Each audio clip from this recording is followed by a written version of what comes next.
Look around the room you're in right now. No, really. Take a second and look. Almost nothing in it was made where you live. The phone in your pocket, the food in your kitchen, the fuel that gets you to work tomorrow.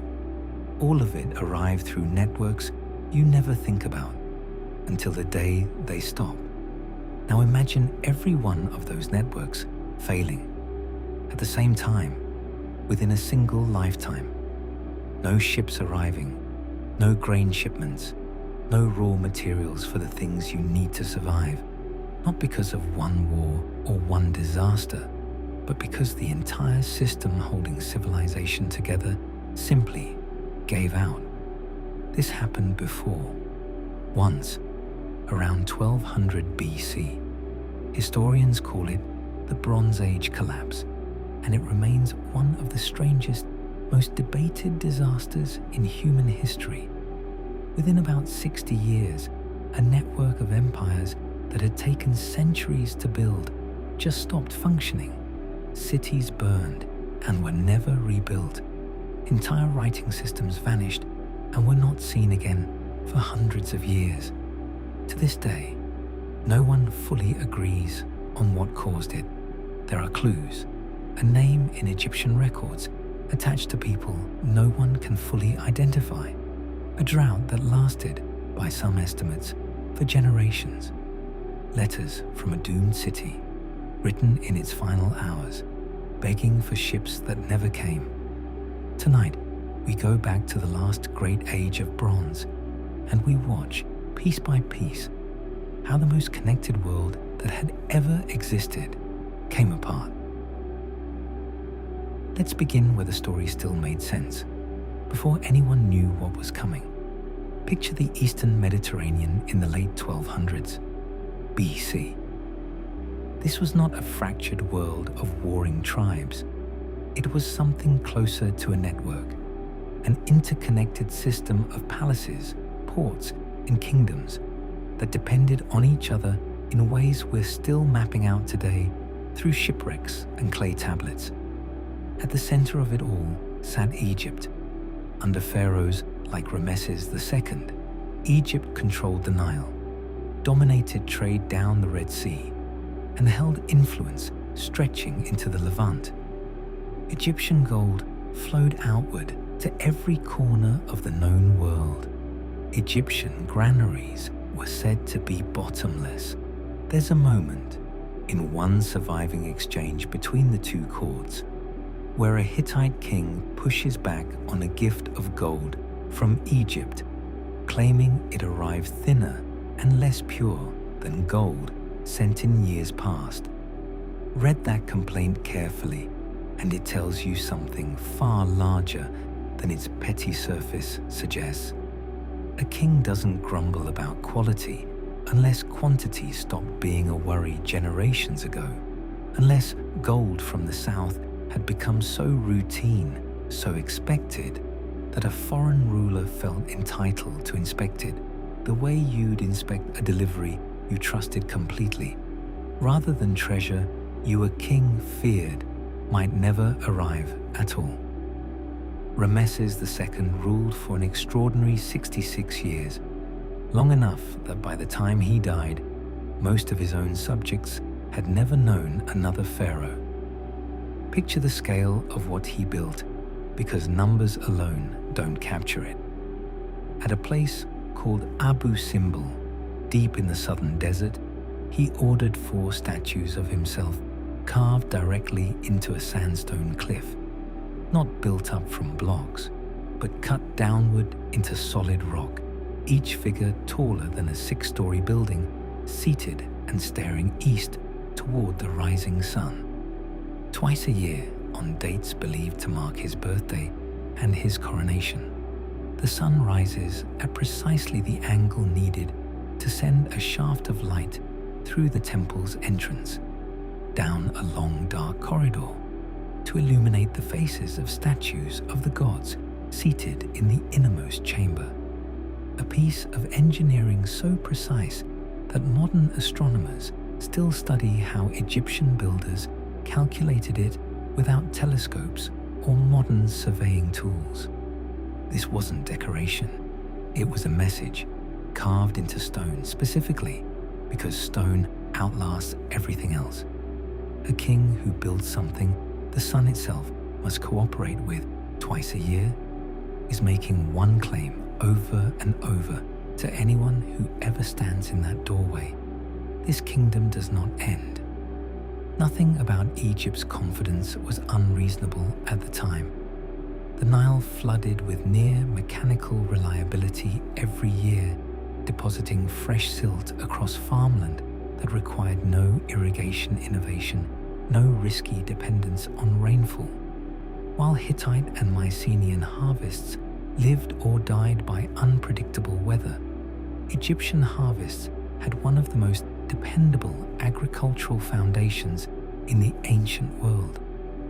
It's part of why Egyptian grain became the emergency reserve an entire international system would eventually lean on when its own harvests failed.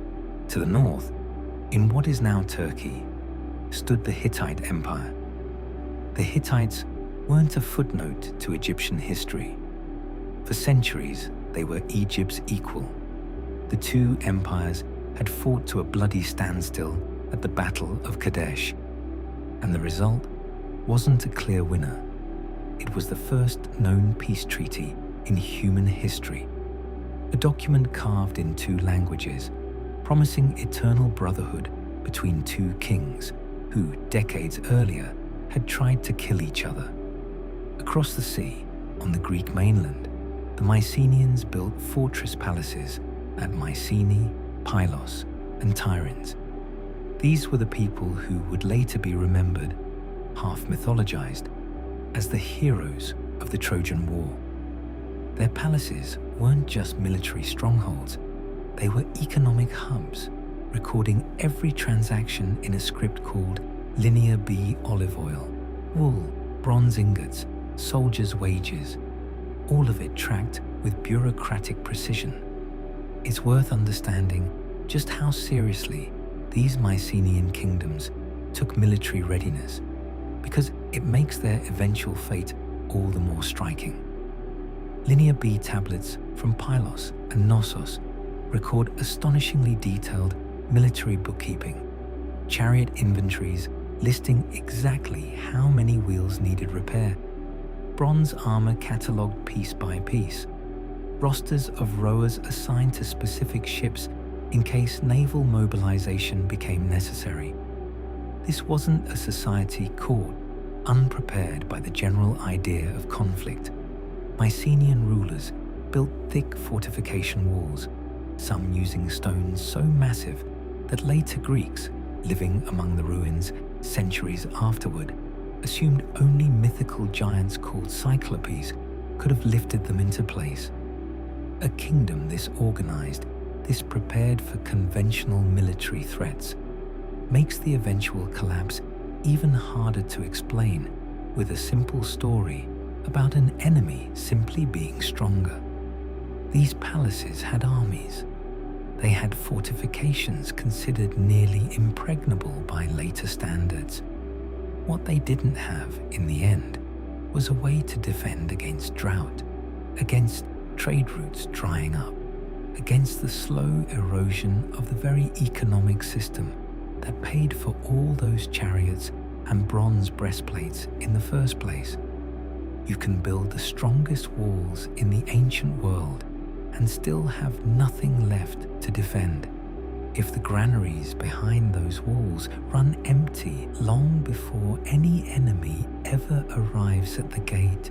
Walk through one of these palaces in your mind on a single, ordinary day.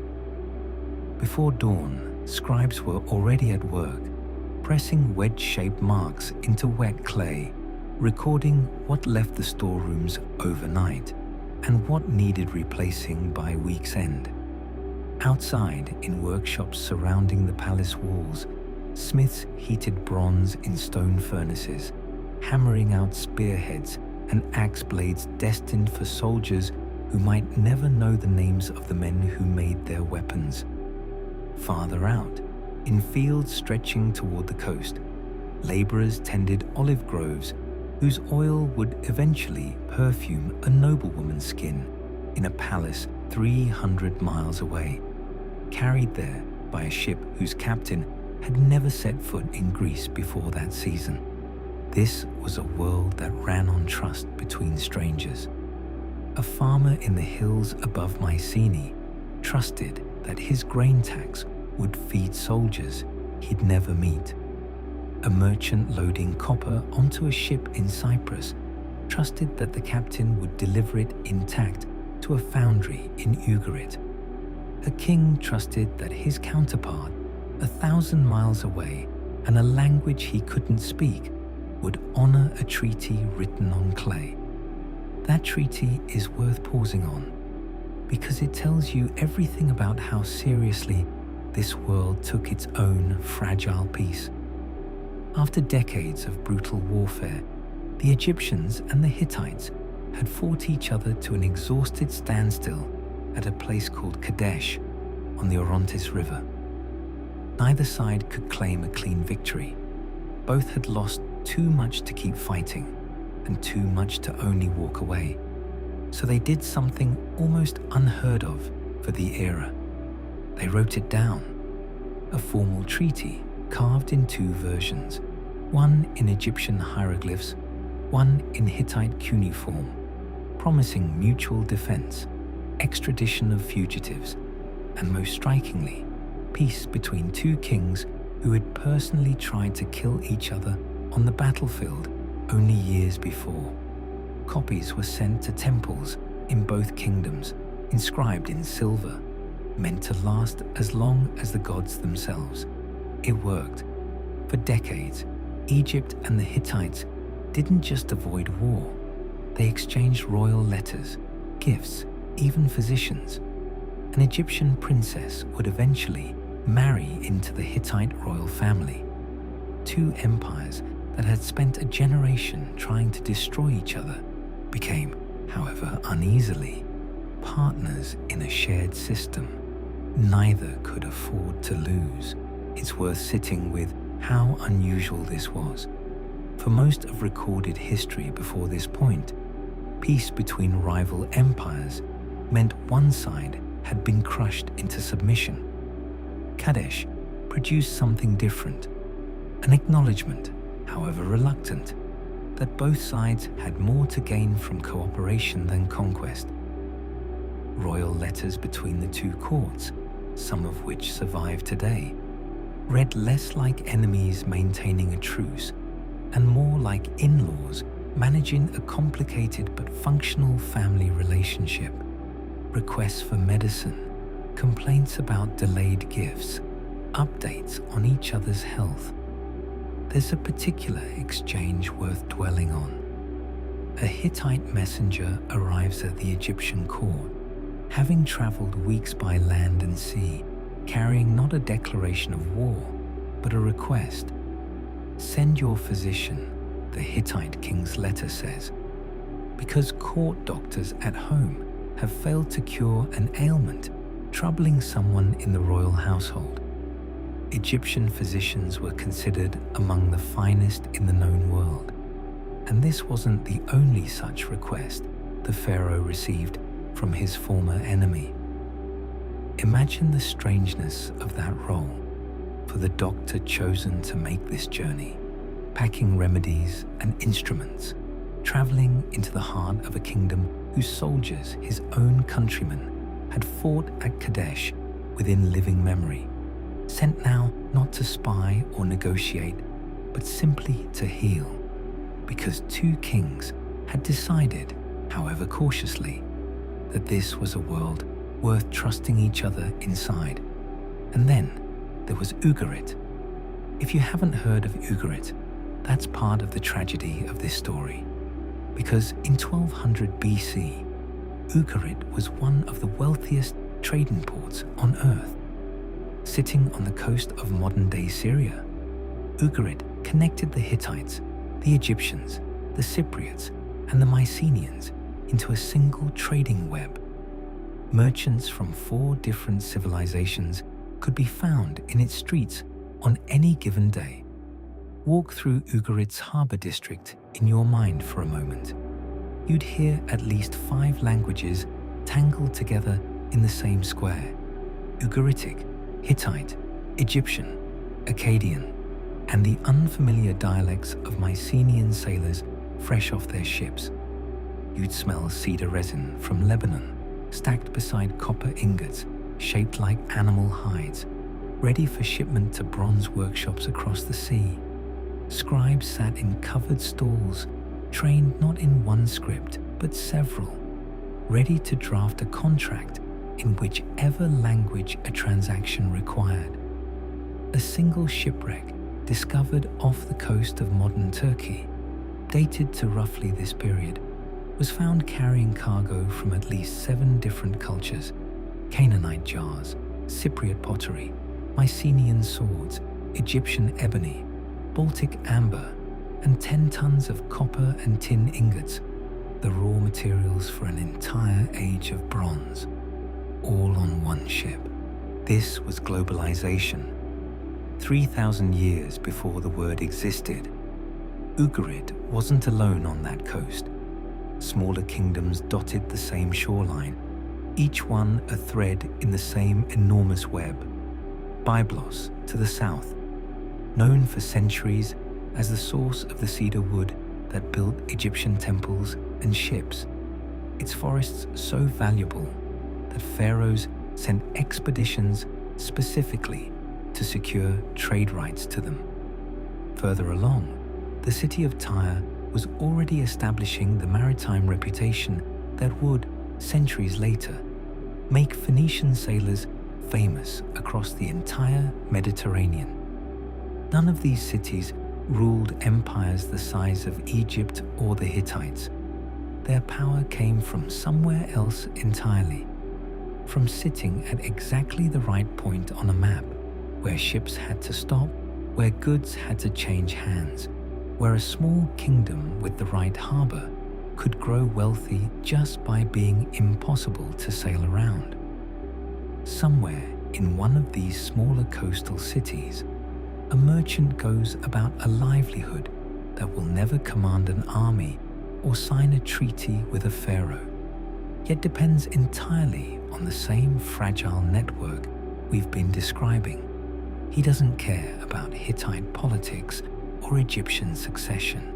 He cares about whether the ship he's expecting from Cyprus arrives on schedule, whether the price of cedar held steady this season, whether the roads inland are safe enough to move his goods to buyers who'll never see the coast themselves.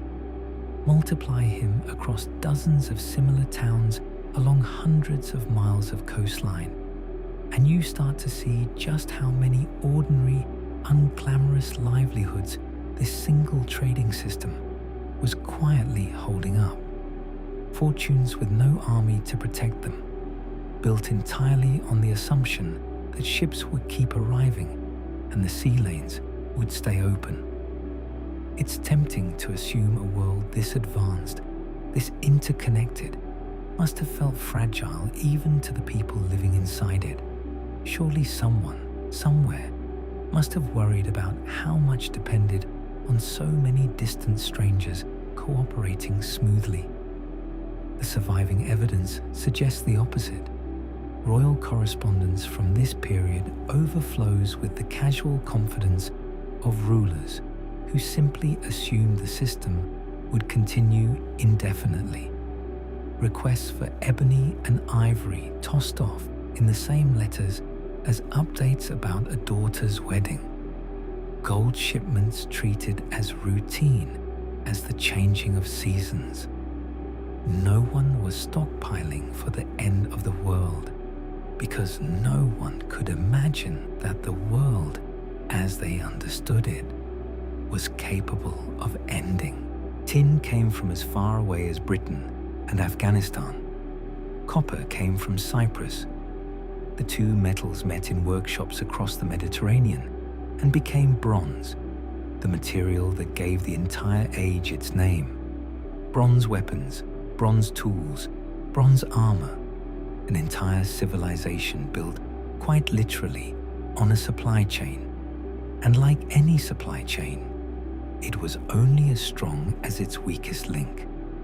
Think about that for a moment.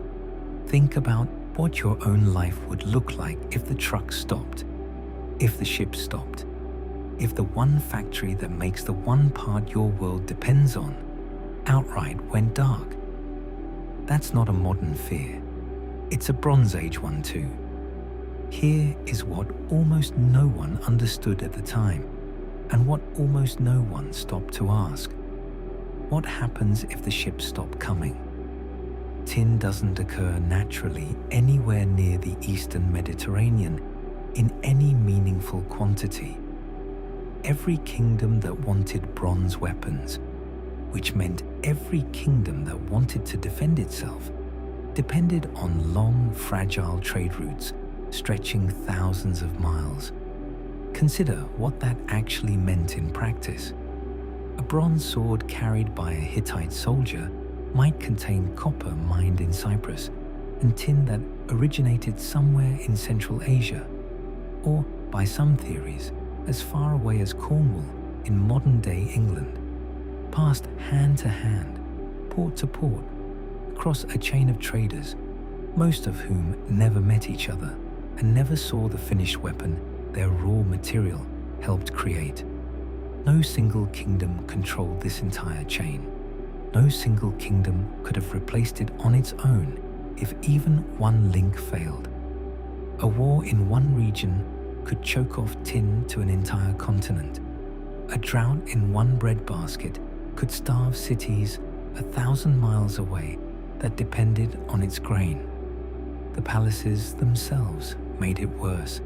These weren't free societies with flexible economies. They were rigid, centralized systems. Every harvest, every ingot, every worker's ration recorded and redistributed by a small class of scribes and officials. Tablets from this period show astonishing detail.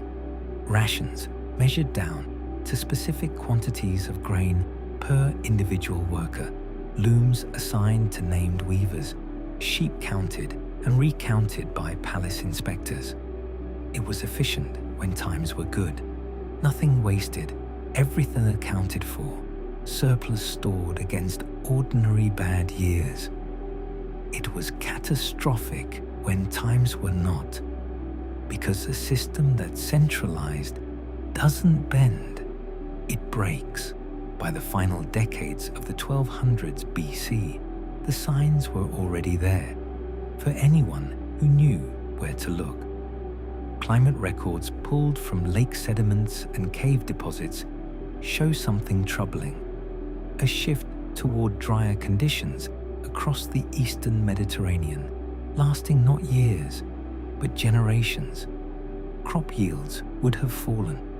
Grain reserves, which the palace economies depended on to survive a single bad harvest, would have been tested again and again and again. And somewhere in the chaos of failing harvests and disrupted trade, something else began to move. Groups of people, displaced, desperate, armed, no homeland, no flag, no clear name of their own. The Egyptians gave them one anyway, a name we still use today, a name that still doesn't tell us who they really were. They called them the Sea Peoples. Before we go further, it's worth understanding just how confident this world was in its own permanence, because that confidence is part of what made the ending so devastating. At Ugarit, archaeologists have uncovered something remarkable: a scribal school where young trainees practice cutting wedge-shaped signs into clay, copying out the same standard texts generation after generation. Some of these practice tablets still survive, mistakes and corrections visible in the clay. A teacher's more confident hand, sometimes added beside a student's clumsier attempt. This was a profession passed down carefully, deliberately, because a kingdom's entire administrative memory depended on enough trained scribes existing to keep recording it.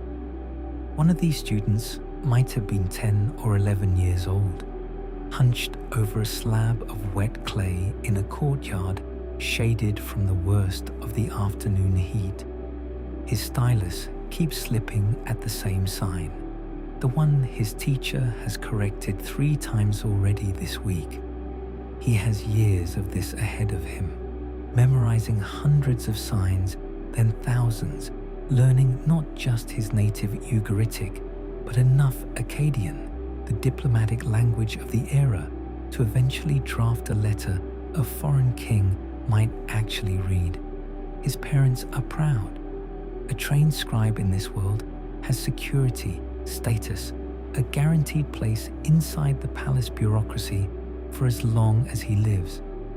No one in that courtyard, teacher or student, has any reason to imagine that the very palace this training prepares him to serve might not exist by the time he's old enough to use it.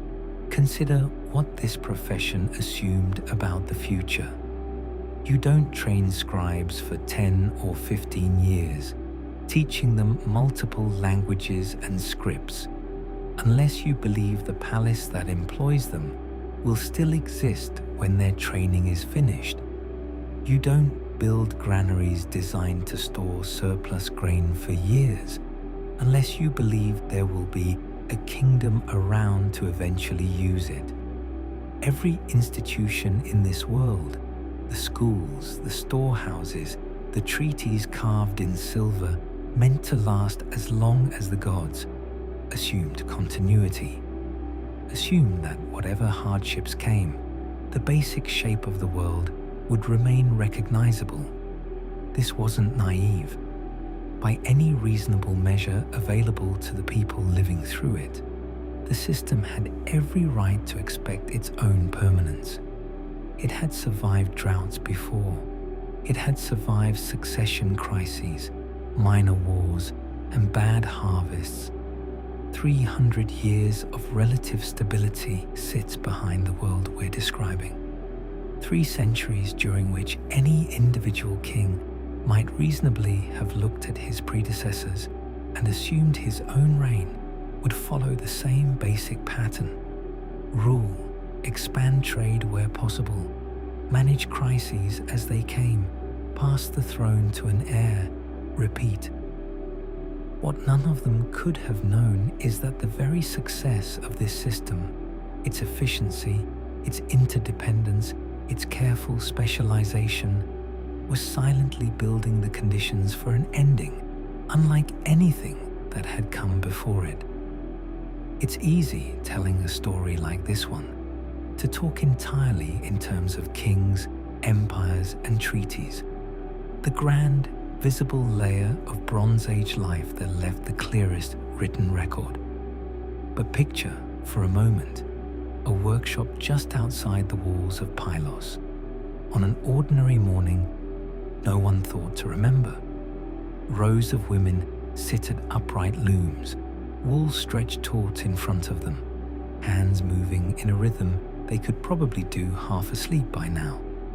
Some have children nearby, too young to work, fed from rations the palace itself measures out and tracks. A scribe walks the room with a tablet, not to chat, but to count. How many women present today? How much wool issued? How much cloth expected by week's end? He's not unkind about it. This is simply how the system runs. Every thread that leaves this workshop will eventually become rope for a ship's rigging, or a sail, or fine cloth traded as far away as Cyprus, carried by men who will never know the names of the women whose hands made it. None of these women has ever met a Hittite king or read a peace treaty carved in silver, and yet her labor is just as load-bearing to the world we've been describing as any pharaoh's gold. When the system we're about to watch unravel finally breaks, it won't break only for kings. It will break for her too, for the workshop that stops receiving wool, for rations that stop arriving, for a livelihood built on a palace that, one season, just stops counting altogether. The Hittite king Hattusili III wrote, decades before the worst of it, asking for emergency grain shipments from Egypt. The request still survives on a clay tablet. It is, in its own way, an early warning that historians can point to centuries later, a sign of a system already under quiet strain. This wasn't a small or one-time request.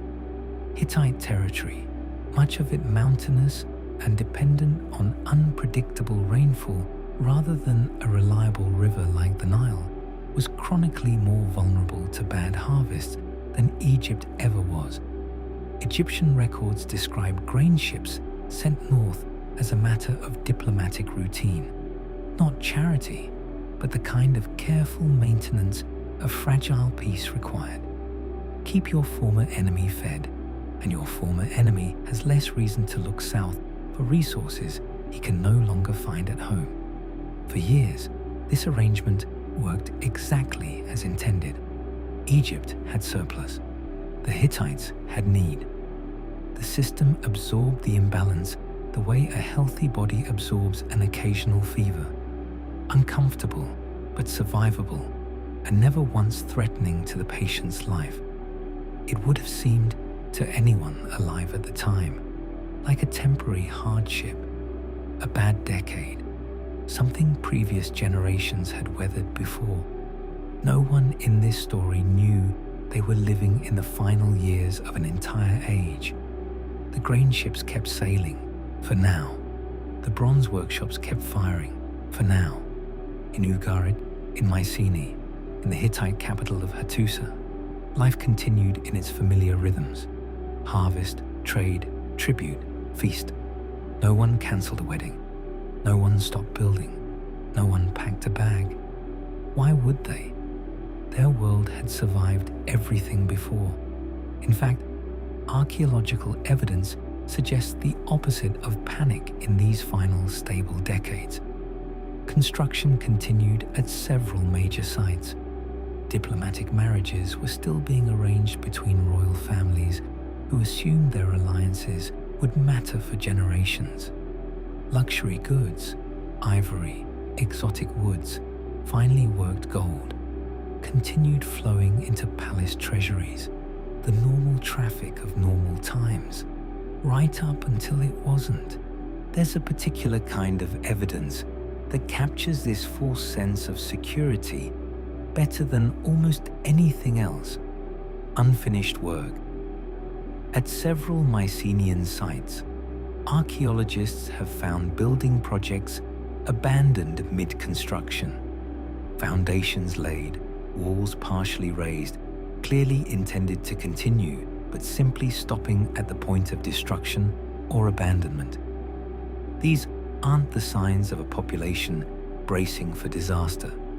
They're the signs of ordinary people going about ordinary plans, fully expecting to finish next season, next year, in some future that never arrived for them. But the cracks were spreading beneath the surface of a world that had never imagined its own ending. And in the years that followed, those cracks would become impossible to ignore. Soon, ships would appear on the horizon that no one in this story could identify. Egypt would eventually give them a name that still survives, carved in stone. 3,000 years later, the Sea Peoples. Here's what should bother you immediately. Historians today, with satellites, isotope labs, and a century of excavation, still can't agree on where these people came from, what language they spoke, or whether they were even one people at all. An entire civilization fell, and we don't even know who pushed. We'll meet them properly soon, but first, you need to understand exactly how deep the cracks went and how fast they were about to spread. Every collapse has a moment before it, a stretch of time when everything still looks normal on the surface, while underneath something has already started to give way. For the Bronze Age world, that moment lasted longer than anyone living through it could have known. Not months, not a single bad year, generations. Think about how strange that actually is. We tend to imagine collapse as sudden, a single dramatic event, a war, an invasion, a disaster that arrives and changes everything within days. The reality, for the world we're exploring tonight, was almost the opposite. The actual mechanisms of collapse were slow, grinding, and largely invisible to the people experiencing them. A slightly lighter harvest here, a slightly more desperate letter there. None of it, taken alone, looked like the end of anything. Let's go there now, to the decades when the cracks were spreading, quietly, beneath a civilization that still believed it was eternal. Somewhere around 1250 BC, in places that today we'd call Greece, Turkey, Syria, and the Levant, the rains began arriving, a little less reliably.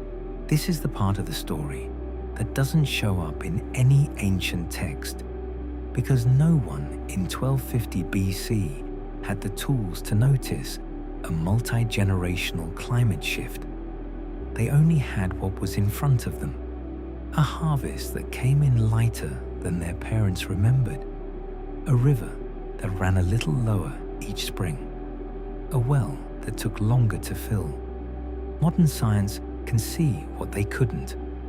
Researchers studying lake sediment cores from Cyprus, pollen records from the Sea of Galilee, and isotope data pulled from stalagmites in caves across the region have pieced together a troubling pattern, a shift towards significantly drier conditions across the eastern Mediterranean, beginning in the 13th century BC and intensifying over time. One particularly striking piece of evidence comes from a cave in northern Israel, where researchers analyzed stalagmites that grow, layer by microscopic layer, only when water seeps through the cave ceiling above. By measuring oxygen isotopes locked into each layer, scientists can reconstruct rainfall patterns stretching back thousands of years with remarkable precision. What they found for this period was a sustained, multi-decade reduction in rainfall. Not a single bad year, but a climate that had genuinely shifted against the civilizations depending on it. This wasn't a single drought year. It was something closer to a slow tightening, a multi-decade squeeze on the very thing every Bronze Age civilization depended on most: reliable harvests. And here's what makes this so dangerous for a civilization like the one we described in Chapter 1. A tightly interconnected network of palace economies, all depending on each other, all running lean. When the rain doesn't come, grain reserves shrink. When grain reserves shrink, the redistribution system that the palaces relied on to keep their populations fed starts to strain. When that system strains, people get hungry. And hungry populations do not stay calm, stay loyal, or stay put. It helps to understand exactly how centralized this food system really was, because that centralization is what made hunger spread so quickly once it started. In most of these palace economies, individual households didn't maintain large, independent grain stores the way a modern family might keep a stocked pantry. The palace collected the harvest, stored it in massive centralized granaries, and redistributed it according to need, rank, and obligation. This made the system remarkably efficient in good years. Surplus from a strong harvest could feed workers, soldiers, and craftsmen who produced nothing edible themselves, supporting exactly the kind of specialized economy we described back at the start of this story, but it also meant that an individual family's survival depended almost entirely on a single institution functioning correctly. There was no independent fallback, no neighboring household with its own separate stockpile to borrow from when the palace's reserves ran thin. If the central system faltered, there was no smaller, more resilient backup layer beneath it to catch the people who depended on it. The same efficiency that let this civilization build palaces, support scribes, and field armies also meant that when the redistribution failed, it failed for nearly everyone at once, with no smaller, independent safety net left standing to soften the fall. Consider how this would have felt to an ordinary farming family, not a king or a scribe, but someone tilling a small plot of land that fed perhaps a dozen people. One thin harvest is a hardship to be managed. Eat less, sell less, hope next year is better. A second thin harvest in a row starts to feel less like bad luck and more like a pattern. A third, and families begin making decisions no government record ever captures. Which child eats first? Which animal gets slaughtered early? Whether it's worth planting at all if the well might run dry before the crop matures. Multiply that quiet, desperate calculation across hundreds of thousands of households in kingdom after kingdom, for decade after decade, and you begin to understand the kind of pressure building beneath a world that still, on the surface, looked entirely normal. It's worth noting that drought alone, even a severe and prolonged one, rarely topples a civilization outright. Societies throughout history have weathered decades-long dry periods without collapsing entirely, provided they have other forms of resilience to lean on: diversified food sources, flexible trade partners, political structures capable of adapting distribution as conditions change. What made this particular drought so dangerous wasn't only its severity, it was its timing, arriving precisely when the interconnected, centralized palace economies we described in Chapter 1 had the least capacity to adapt around it. You already know what this feels like in a smaller way. A single missed paycheck is an inconvenience. 3 missed paychecks in a row with no clear end in sight starts to feel like something closer to the ground giving way. We know about this slow unraveling, not just from soil samples and tree rings, but from something far more human. Letters. At the site of ancient Ugarit, the trading hub we described in the last chapter, archaeologists uncovered a cache of clay tablets that had survived, ironically, because the city that produced them burned down. The same fire that ended Ugarit baked its clay correspondence into a permanent record. It's a strange kind of preservation. The very disaster that destroyed a civilization also accidentally protected the evidence of its final days, hardening soft clay into something that could survive 3,000 years underground, waiting for archaeologists to read words their writers never intended to last this long.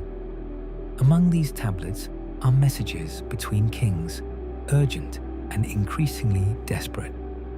The king of Ugarit wrote to the king of Alasia, modern Cyprus, describing a fleet of enemy ships that had already attacked nearby towns and burned them. He asks for help. He describes his own forces as scattered, his troops deployed elsewhere, his cities defenseless. There's a room worth picturing for a moment, the one this letter was written in.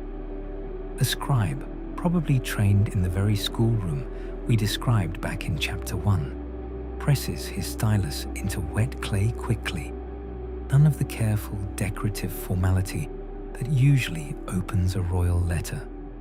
No lengthy greetings to the gods. No flattering preamble about the receiving king's glory. Just the facts, stated as plainly as Bronze Age diplomatic language allowed. The enemy is here. Our soldiers are elsewhere.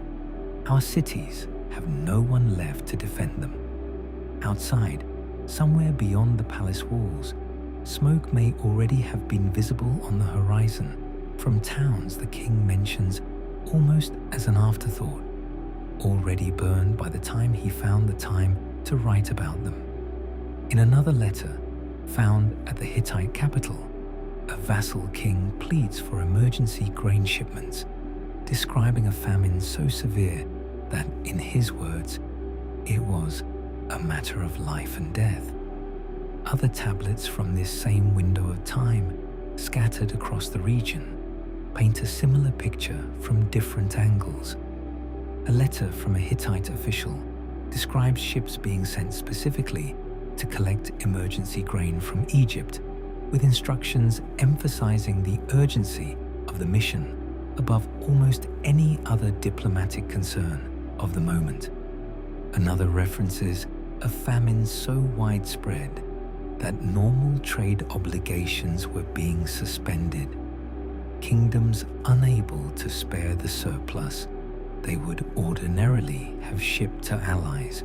What makes these tablets so valuable to historians isn't just what they say, but what they reveal about the breakdown of the system itself. These weren't formal, leisurely diplomatic exchanges of the kind kings had traded for generations.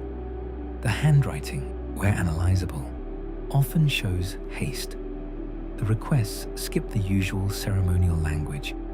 People who would normally take weeks to compose a carefully worded royal letter were, by this point, writing as fast as the crisis demanded. These aren't dramatized retellings written centuries later. These are messages written by people living through the actual unraveling in real time, who had no idea they were watching the end of an age. They thought they were dealing with a bad year, a dangerous season, a problem that, like every problem before it, would eventually pass. It didn't. Think about the last time you sent an urgent message and just waited. A text that said, "Call me back." An email marked urgent that nobody answered in time. Now imagine that message is the only thing standing between your city and starvation, and it's carried by ship. And the ship might already be burning in some harbor you'll never hear about. That's the silence the king of Ugarit was waiting inside. We don't know if help ever arrived. The tablet describing his plea is one of the last administrative documents found at the site, and the city's destruction soon afterwards suggests, at minimum, that whatever response came, it wasn't enough. A king who had once commanded one of the wealthiest trading networks in the ancient world spent some of his final recorded moments not negotiating trade deals or settling disputes between merchants, but begging a neighboring kingdom for ships that may have never come. What makes the Bronze Age collapse so difficult to explain with a single cause is that the pressure wasn't coming from just one direction. It was coming from several, all at once, each one making the others worse. Drought weakened harvests. Weak harvests strained the palace economies. Strained economies meant less ability to pay, supply, and control armies. Armies that existed specifically to protect trade routes and put down internal unrest. And unrest was growing. Some historians point to evidence of internal rebellions within several Bronze Age kingdoms during this period. Populations pushed to their breaking point by food shortages and heavy-handed palace control, rising up against the very system meant to protect them. Consider what this looked like from inside one of these palace towns. Not from a throne room, but from a granary doorway where a line of hungry farmers has gathered, waiting for a ration that administrators keep insisting is coming, but somehow never fully arrives. These aren't strangers to each other. They've farmed the same hillsides for generations, paid the same tribute, trusted the same redistribution system to see them through exactly this kind of bad season before. What's different this time is that the bad season has stretched into its third or fourth year running, and the patience that carried previous generations through previous droughts has simply run out. Someone in that line eventually stops waiting slowly. Word spreads to the next town and the next. The palace guard, itself increasingly unpaid and unfed, has less and less reason to risk anything defending a system that has stopped delivering for them either. This matters more than it might first appear, because it suggests the threat to these kingdoms wasn't purely external. It's tempting, looking back, to imagine the Bronze Age collapse as something that happened to these civilizations, an outside force arriving to destroy a healthy, functioning world. The rebellion evidence complicates that picture considerably. Think about how quickly trust in any system you depend on can curdle once it stops delivering what it promised. You don't need an enemy at the gate to lose faith in something. You just need it to fail you often enough. Some of the damage may have come from within. Populations who had spent generations trusting a centralized system to feed and protect them, watching that system fail and concluding, reasonably enough, that they had nothing left to lose by tearing it down themselves. At the same time, something else was happening along the coastlines and trade routes. The appearance of raiders, groups attacking ports, disrupting the maritime trade that the entire bronze economy depended on. Tin shipments delayed, copper deliveries disrupted. Bronze, the material an entire age was built on, becoming harder to produce at the exact moment kingdoms needed weapons and tools the most. Egyptian records from slightly earlier in this same general period already mention seaborne raiders attacking the Nile Delta, groups whose names overlap, intriguingly, with names that would later appear in the larger Sea Peoples inscriptions. This wasn't necessarily a single, sudden invasion. It may have been the leading edge of a much longer migration and disruption pattern, building for years before it reached its most dramatic and well-documented climax. The Aegean world had its own version of this slow-building unease, separate from but feeding into the broader regional crisis. Some Mycenaean sites from this period show evidence of newly constructed defensive walls, not the kind built decades earlier for prestige and political display, but hurried, functional fortifications, the kind a community builds when it has genuinely begun to fear attack rather than just wanting to look impressive to visiting traders. At Mycenae itself, engineers extended an underground passage specifically to secure access to a water source from inside the citadel walls, a project that only makes sense if the people commissioning it believed a siege, or at least an extended period of danger outside the walls, was a real possibility worth preparing for. The laborers digging that passage worked by torchlight through solid rock, racing against a threat no one had fully named yet. They weren't told they were building infrastructure for the end of their civilization. They were told water security mattered more this year than it had the year before. And they dug the way people always do when leadership tells them a precaution is necessary without necessarily being shown all the reasons why. It's worth pausing here to understand something important. In a normal, resilient system, any one of these pressures, a drought, a rebellion, a disrupted trade route, might have been survivable on its own. Civilizations had weathered bad harvests before. They had put down rebellions before. They had dealt with raiders before. History offers plenty of examples of kingdoms surviving a single severe shock. A bad harvest, on its own, is a hardship a competent administration can manage by drawing down reserves and tightening rationing for a season. A rebellion, on its own, is a security problem an army can typically suppress, however bloody the process. A disrupted trade route, on its own, can often be rerouted, renegotiated, or temporarily replaced with reserves stockpiled for exactly this kind of disruption. But this wasn't one pressure. It was all of them, compounding in a system that had been built for efficiency, not resilience. A system with very little slack left to absorb a shock, let alone 4 or 5 shocks arriving together. What happens when the food runs short, and the roads aren't safe, and the army hasn't been paid?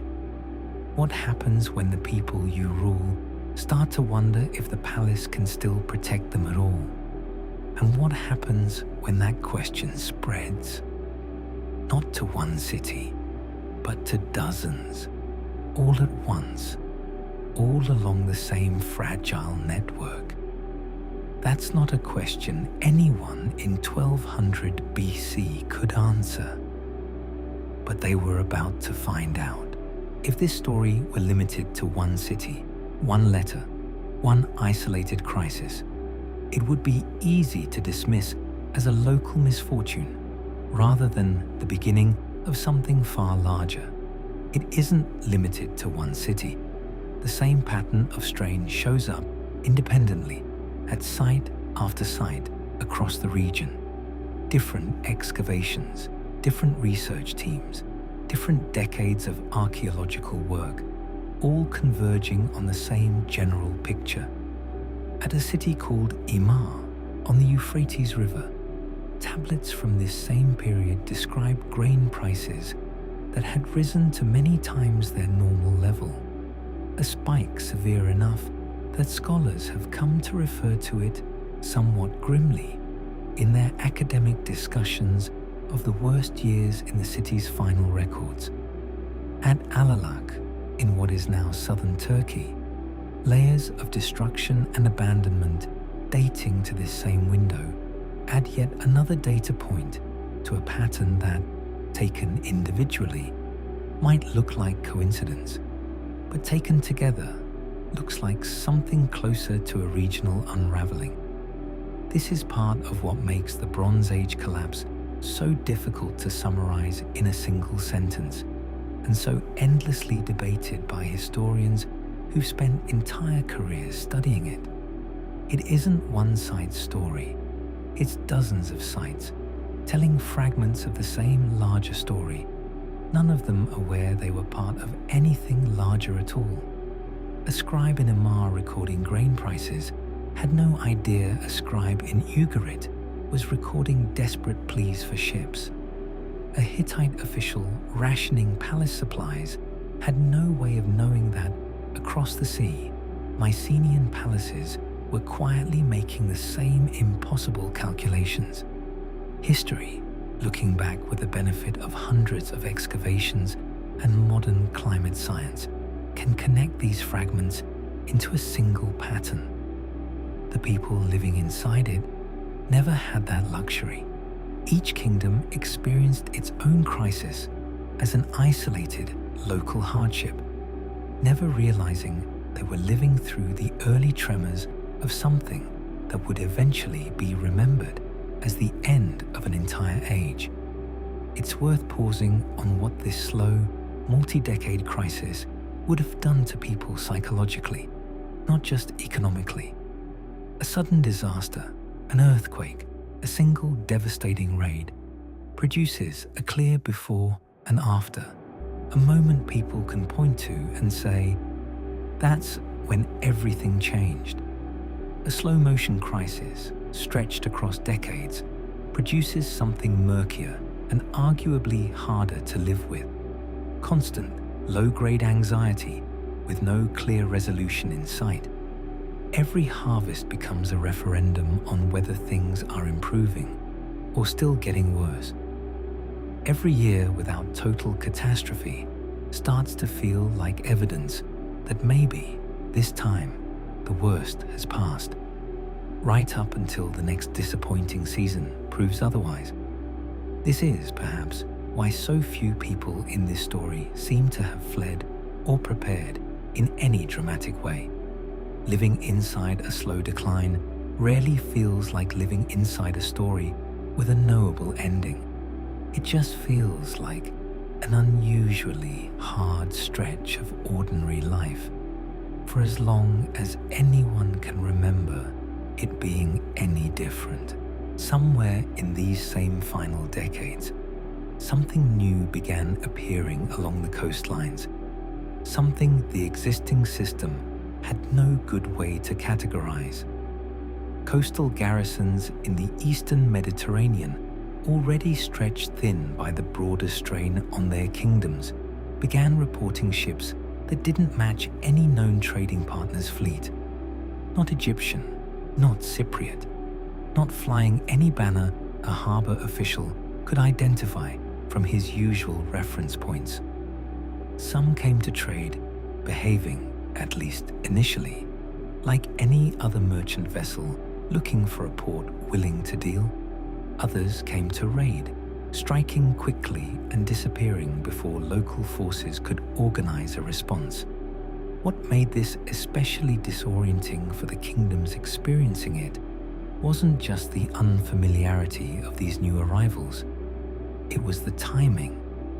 A functioning kingdom, well-fed and confident, might have absorbed a handful of unfamiliar raiders as a minor irritant, a problem for the navy to handle in due course.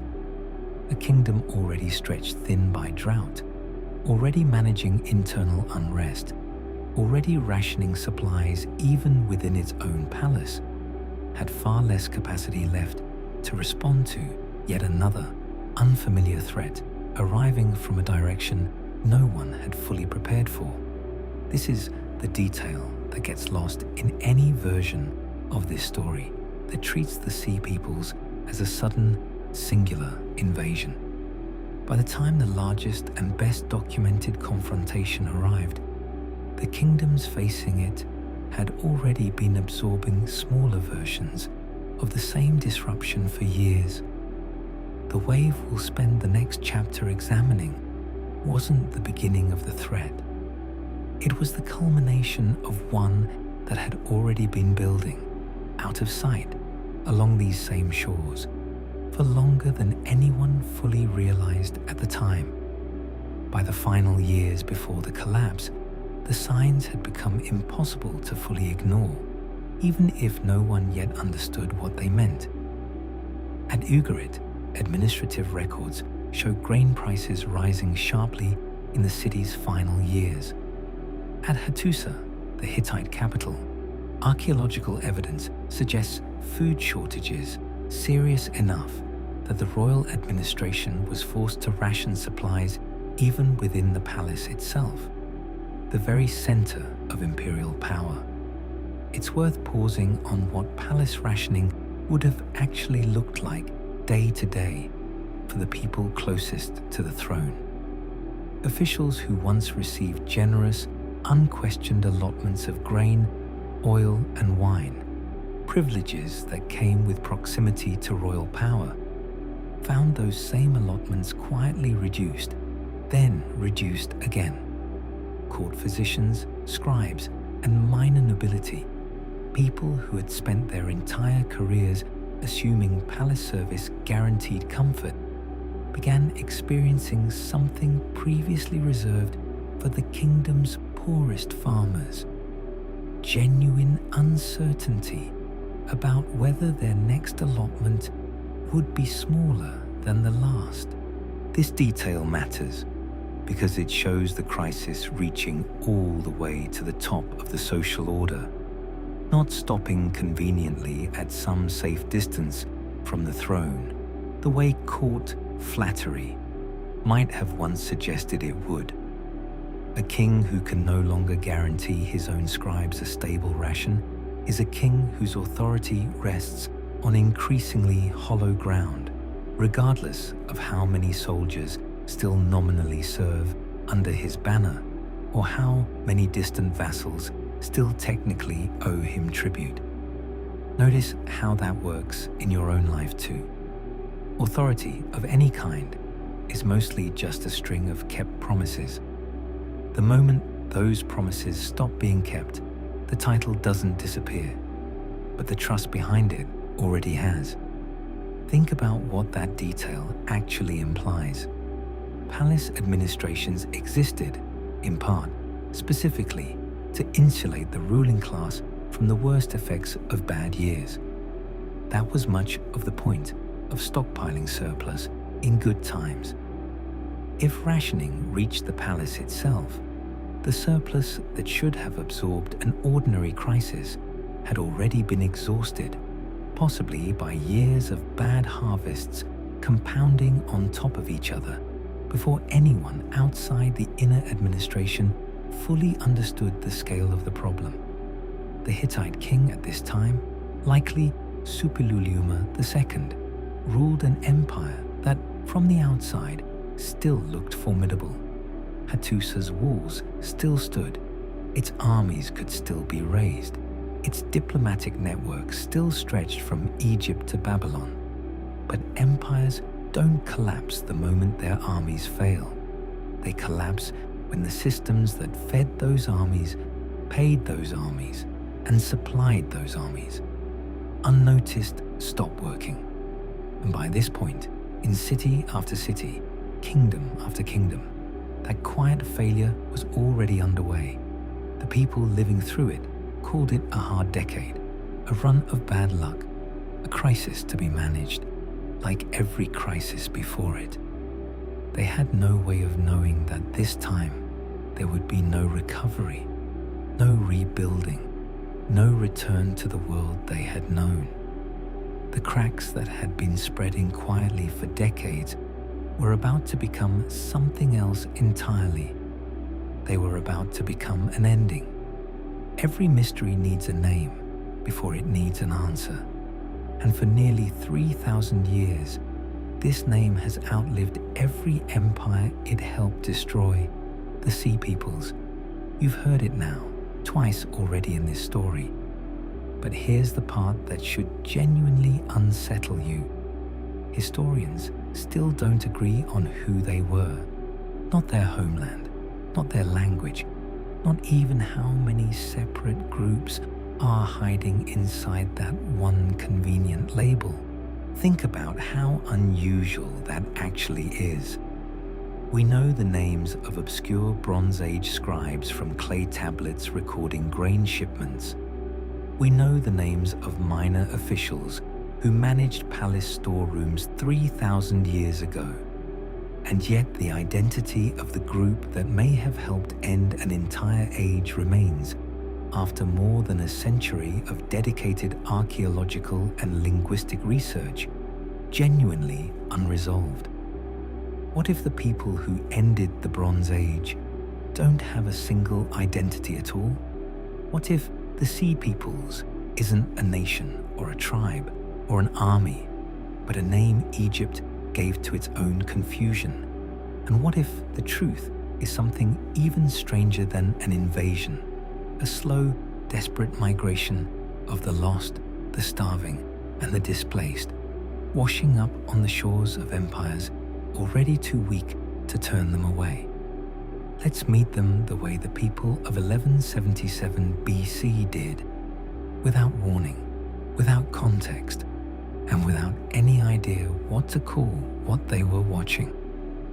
The most detailed account of the Sea Peoples comes from a single source, the mortuary temple of Pharaoh Rameses III at a site called Medinet Habu on the west bank of the Nile near Luxor. This temple complex is enormous even by Egyptian standards, a fortified structure with walls thick enough to have served as a refuge for the local population during later periods of unrest. Its inner sanctuaries covered floor to ceiling with carved reliefs documenting the king's military campaigns. Among all of these carvings, one set of scenes stands apart, both for its scale and for the sheer unfamiliarity of the enemy it depicts. Carved into its walls are scenes of a massive battle, ships burning, soldiers falling, chaos rendered in stone, so the gods and history would remember Egypt's victory. The accompanying text describes the attackers as a coalition unlike anything Egypt had faced before. Not one army, not one king. A confederation of peoples arriving by both land and sea, bringing their families, their carts, their oxen, entire households on the move, as if they weren't just raiding, but fleeing towards somewhere, anyone who might take them in. Look closely at the land battle scenes carved alongside the naval ones, and a specific detail stands out that rarely gets the attention it deserves. Ox carts, drawn in careful detail, loaded with what the carvings suggest are household goods, accompanied by women and children, rendered distinctly differently from the armed warriors around them. Egyptian artists had no particular reason to invent this detail. If anything, depicting your enemies' families and livestock alongside their warriors does little to enhance a pharaoh's claim of military glory. Defeating an army is one thing to boast about forever in stone. Defeating people traveling with their grandmothers and oxen tells a slightly less heroic story, even if it's the more accurate one. Think about the physical reality of what these carvings are actually showing. A coalition this large, moving with carts and livestock rather than traveling light the way a professional raiding force typically would, could only travel at the pace of its slowest members, the elderly, the very young, animals that needed grazing and rest. This wasn't a fast strike force descending on Egypt and planning to vanish before reinforcements arrived. It was something far slower and far more exposed, a population committed, for better or worse, to wherever this journey ended, because turning back meant returning to wherever they'd already determined they couldn't survive. This detail matters more than it might first seem. Armies on a military campaign don't typically bring their families, their household goods, and their farm animals into battle. Refugees do. Whatever this coalition actually was, the Egyptian carvings themselves seem to be documenting something closer to a desperate mass migration that turned violent when it encountered resistance, rather than a coordinated military invasion planned and launched by a unified foreign power. Look closely at the reliefs themselves, and the visual storytelling becomes even more revealing.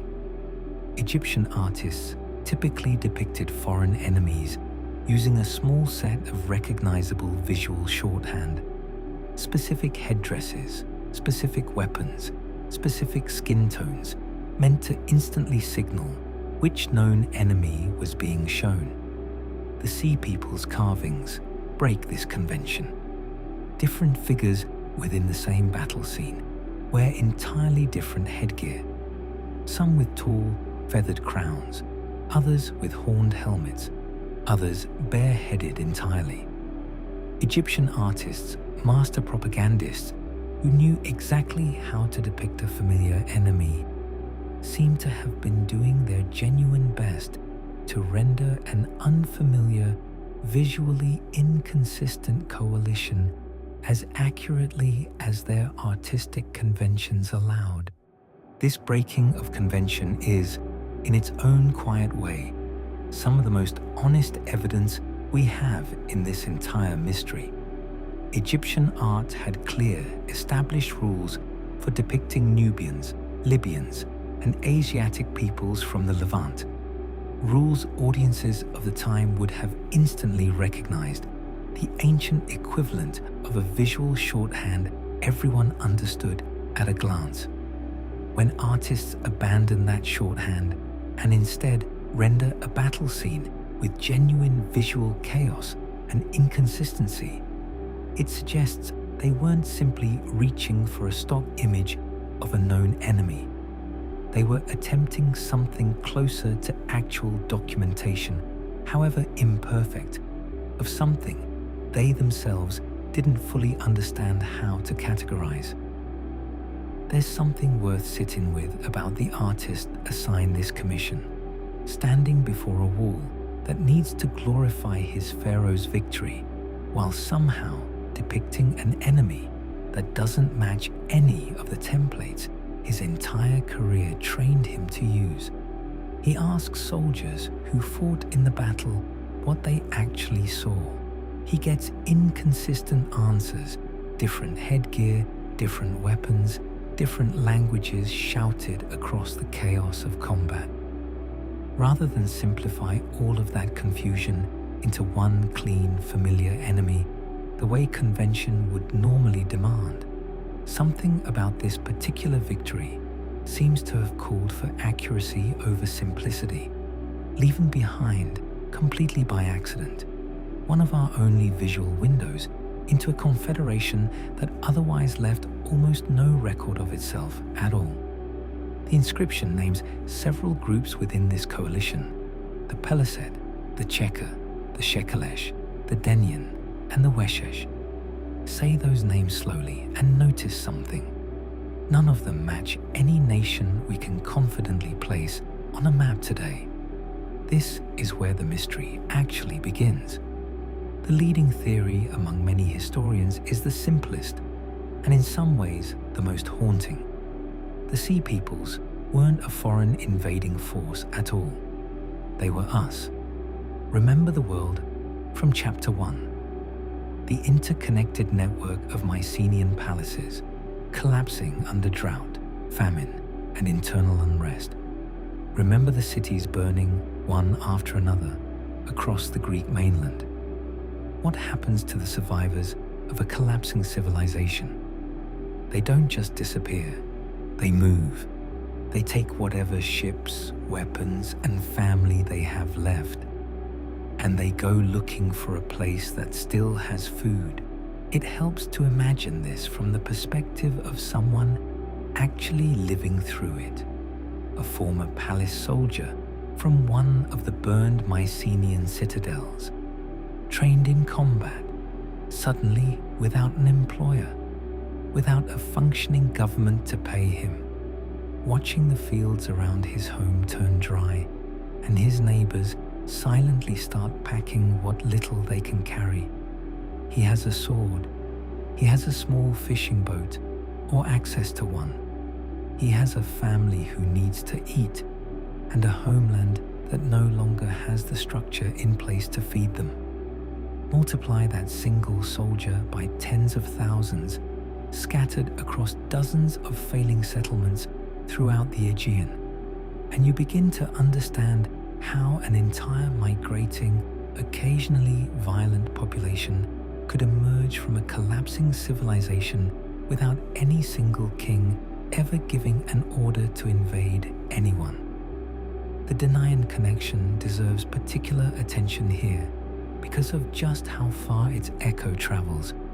If these were indeed the same people Homer called Danaans, his common term for the Greek forces at Troy, then a name preserved in Egyptian stone may be quietly confirming something about Homer's epics that scholars have debated for centuries, that beneath the gods, the monsters, and the larger-than-life heroics, the Iliad may be describing real population movements, real displaced soldiers, real consequences of a real collapsing world, dressed up over 4 centuries of oral retelling in the language of myth.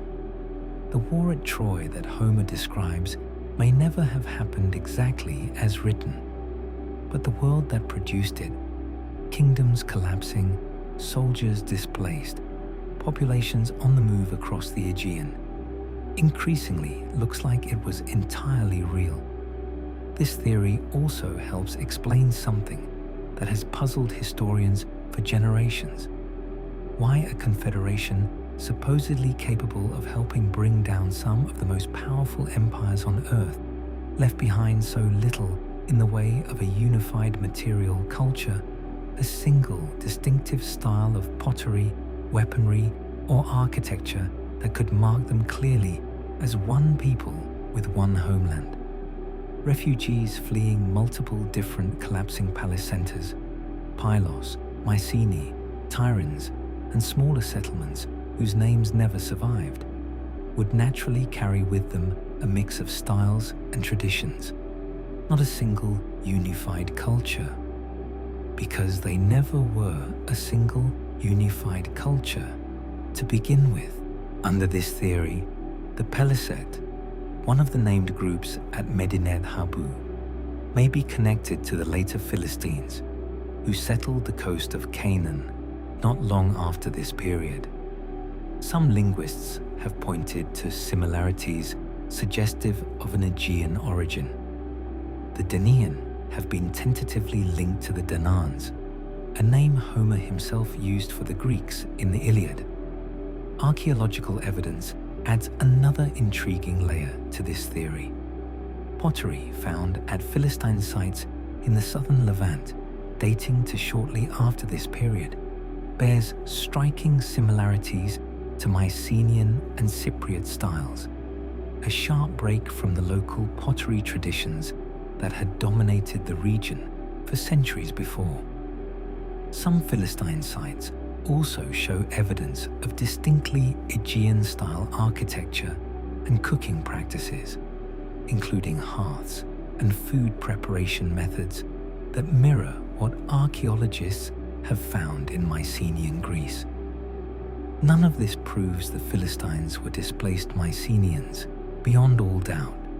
Cultures borrow and adapt from each other constantly, with or without migration.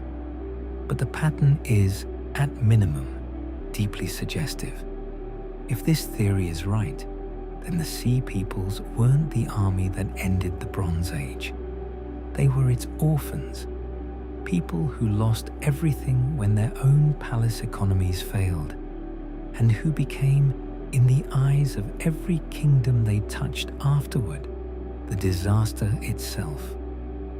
Stay with this for a moment, because the theories are about to contradict each other. Not every name at Medinet Habu points toward the Aegean. The Shekelesh have been linked by some scholars to Sicily. The Shurden, mentioned in earlier Egyptian texts, even serving at times as mercenaries within Egypt's own army, have been connected to Sardinia. This connection is worth dwelling on because it complicates the simple refugee narrative in an important way. The Shurden don't first appear in Egyptian records as desperate invaders. They appear decades earlier as hired soldiers, distinctive for their horned helmets and round shields, depicted standing guard in Egyptian military scenes, fighting for the pharaoh rather than against him. Some historians believe these same Shurden mercenary communities, already embedded within the Bronze Age world's military networks, may have eventually turned against the very system that had once employed them, as that system's ability to pay and supply them collapsed alongside everything else. There's something slowly tragic about this version of events, if it's accurate. These weren't outsiders arriving from some unknown land specifically to destroy a foreign civilization.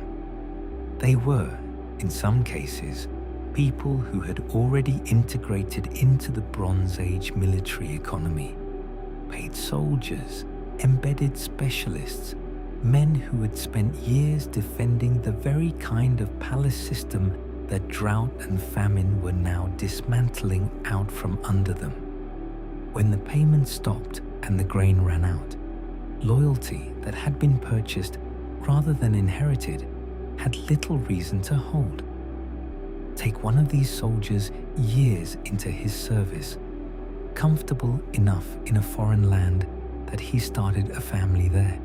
His horned helmet and round shield now familiar sights to the Egyptian troops he trains alongside rather than fights against. Then the payments slow. Then they stop arriving altogether. The granaries he's supposed to be defending running low for reasons no one in his chain of command can adequately explain. He didn't sign on to starve defending someone else's failing kingdom. When word reaches him that there are ships gathering elsewhere, filled with people facing the exact same abandonment, the decision to join them stops looking like betrayal and starts looking like the only rational choice left available to him. If this theory holds any water, it complicates the story significantly. It would mean some of the sea peoples weren't refugees fleeing collapse at all. They were already raiders, already mobile, already operating along Mediterranean shipping lanes long before 1177 BC. And the chaos of the Bronze Age collapse just gave them an opening too large to ignore. Two very different kinds of people, in other words, both getting folded into the same Egyptian inscription. Some running from disaster, others running toward opportunity. And Egypt watching ships and soldiers and carts arrive from every direction at once may never have fully distinguished between the two. Here's the theory that should make you the most uncomfortable, because it isn't about ancient people at all. It's about us, looking backward, trying too hard to make sense of something that resists a clean answer. Some historians argue that Sea Peoples was never a real unified group, even in its own time.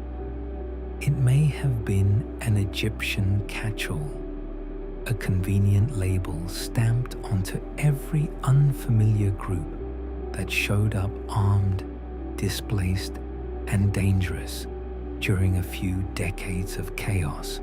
There's a useful modern comparison here, even if it's an imperfect one.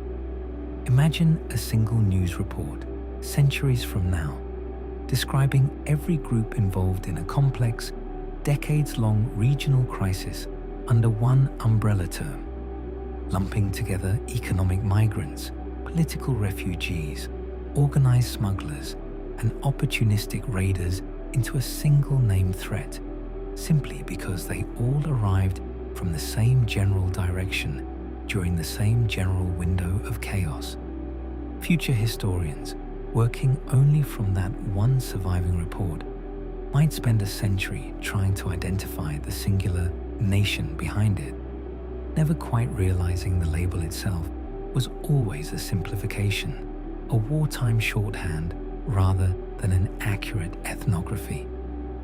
Under this theory, we've spent centuries searching for the homeland of a people who never had a single homeland to begin with. We've been trying to solve a mystery that the ancient world itself never fully solved either. If you've ever watched a single messy news event get flattened into one simple headline within a day of it happening, you already understand exactly how this works. What if the Sea Peoples were never a who at all? What if they were just a what?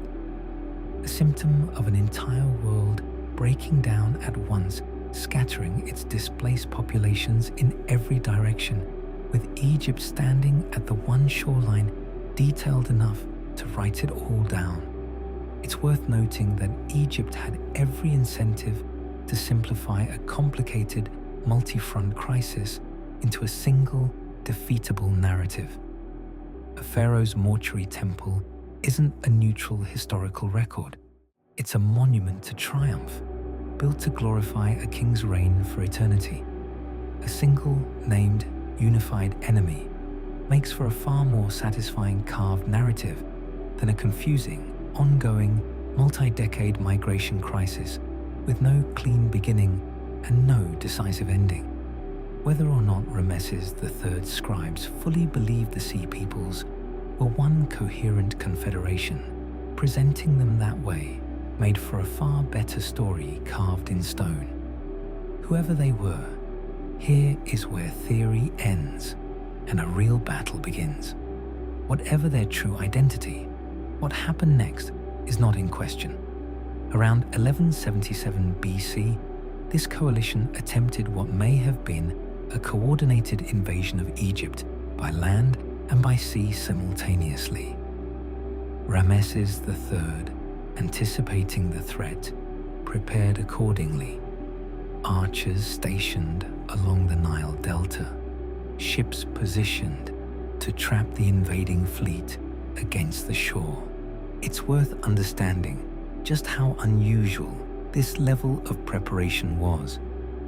Egyptian inscriptions suggest the pharaoh had advance warning, likely from reports of the chaos already unfolding elsewhere in the region. The burning of Ugarit, the disruption of trade routes, perhaps even refugees themselves describing what they had fled. Whatever the source, Ramesses III didn't simply react to ships appearing on the horizon. He arranged his forces in advance, along both the land approach through the eastern Nile Delta and the sea approach where his navy waited. The land battle, fought near the Egyptian border, involved infantry formations clashing against the coalition's fighters, many of whom, as the carvings show, were accompanied by ox carts carrying women and children, non-combatants, traveling with the very force engaging in battle, a detail that continues to support the theory that this wasn't a professional army so much as an entire displaced population willing to fight for a place to settle. The naval battle that followed is one of the earliest large-scale sea battles ever recorded in detail. Egyptian ships, faster and more maneuverable, closed in on the invaders. Archers fired from both ships and shore. The invading fleet, many of its vessels overloaded with families and cargo rather than built for combat, was driven into chaos. The scene survives the way the carvings at Medinet Habu still preserve it 3,000 years later. The Nile Delta's river mouth, usually crowded with ordinary trade traffic, now crowded instead with two very different kinds of vessels. Egyptian ships, low and narrow, built for speed and built for war, oars cutting through the water in disciplined rhythm, and facing them, a fleet that looks almost nothing like a navy at all. Heavier, slower vessels, weighed down with women, children, livestock, and whatever household goods a fleeing population could carry, never designed to maneuver quickly under attack, because maneuvering quickly under attack was never their original purpose. Egyptian archers on the riverbank loosed volley after volley into ships that had nowhere to retreat to, boxed in against the shore, the open sea behind them controlled by faster Egyptian vessels cutting off any escape route. Soldiers aboard Egyptian ships used long poles and grappling hooks, the reliefs show, to capsize enemy vessels at close range, then to fish survivors directly out of the water.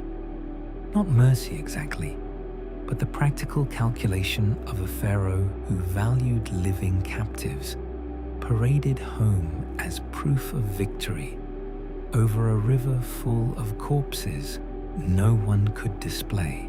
The chaos didn't last hours. By most reconstructions, it likely lasted less than a single day.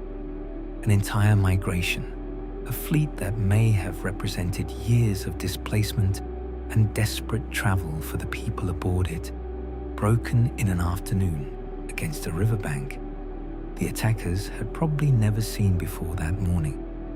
Egypt won. The inscriptions are clear about that, carved in triumphant detail, meant to last forever. But here's the detail that rarely gets discussed. Egypt won this battle and lost the war that came after it anyway, because Egypt that emerged from this victory was never the same empire again. Its influence over the Levant crumbled within decades. Its gold reserves, once described as bottomless, began to run dry. Tomb robberies increased. Internal corruption spread. The new kingdom, the very empire that had just won one of the most decisive battles in its history, began its own long, slow decline almost immediately afterward. Consider the irony embedded in that timeline. Rameses III commissioned an enormous temple specifically to immortalize this victory, arguably one of the most important military successes of his entire reign, carved at a scale meant to declare Egyptian power eternal. And yet, within a few generations of his death, the very administration that built that temple was struggling with food shortages of its own. Workers at royal tomb construction sites going on strike over delayed grain payments, a detail preserved in administrative records from later in this same 20th dynasty. The empire that had just defeated the Sea Peoples found itself, within decades, facing eerily similar pressures to the ones that had broken the kingdoms across the sea. That strike deserves a moment of its own attention, because of how perfectly it echoes everything we've already traced in this story. The workers in question weren't ordinary farmers or unskilled laborers. They were the highly skilled craftsmen responsible for carving and decorating royal tombs in the Valley of the Kings. Men whose fathers and grandfathers had likely done the same specialized work, passed down through families for generations, supported by a palace administration that, like every other Bronze Age system we've described, depended on reliable grain distribution to keep its specialized workforce fed and functioning. When their rations stopped arriving on schedule, these craftsmen didn't quietly accept it. Ancient Egyptian records describe them walking out, refusing to work, staging what may be among the earliest documented labor strikes in human history. Workers with no sea peoples to blame, no foreign invasion to point to, only demanding that the system that employed them honor the basic agreement it had always honored before. The pharaoh's administration, the same one that had carved Egypt's victory over the Sea Peoples into eternal stone, was already struggling with exactly the kind of internal strain that had broken empires across the sea a few generations earlier. Egypt had won the battle. It had not escaped the underlying pressures that made the battle necessary in the first place. Sometimes, winning the battle isn't enough to survive what caused it. While Egypt held barely, the rest of the Eastern Mediterranean did not. Around this same window of time, Ugarit was destroyed and never resettled. Hattusa, the Hittite capital, was abandoned. The Mycenaean palaces, one by one, went dark. Pylos burned. Mycenae itself reduced to a shadow of its former power. Were the Sea Peoples responsible for all of it?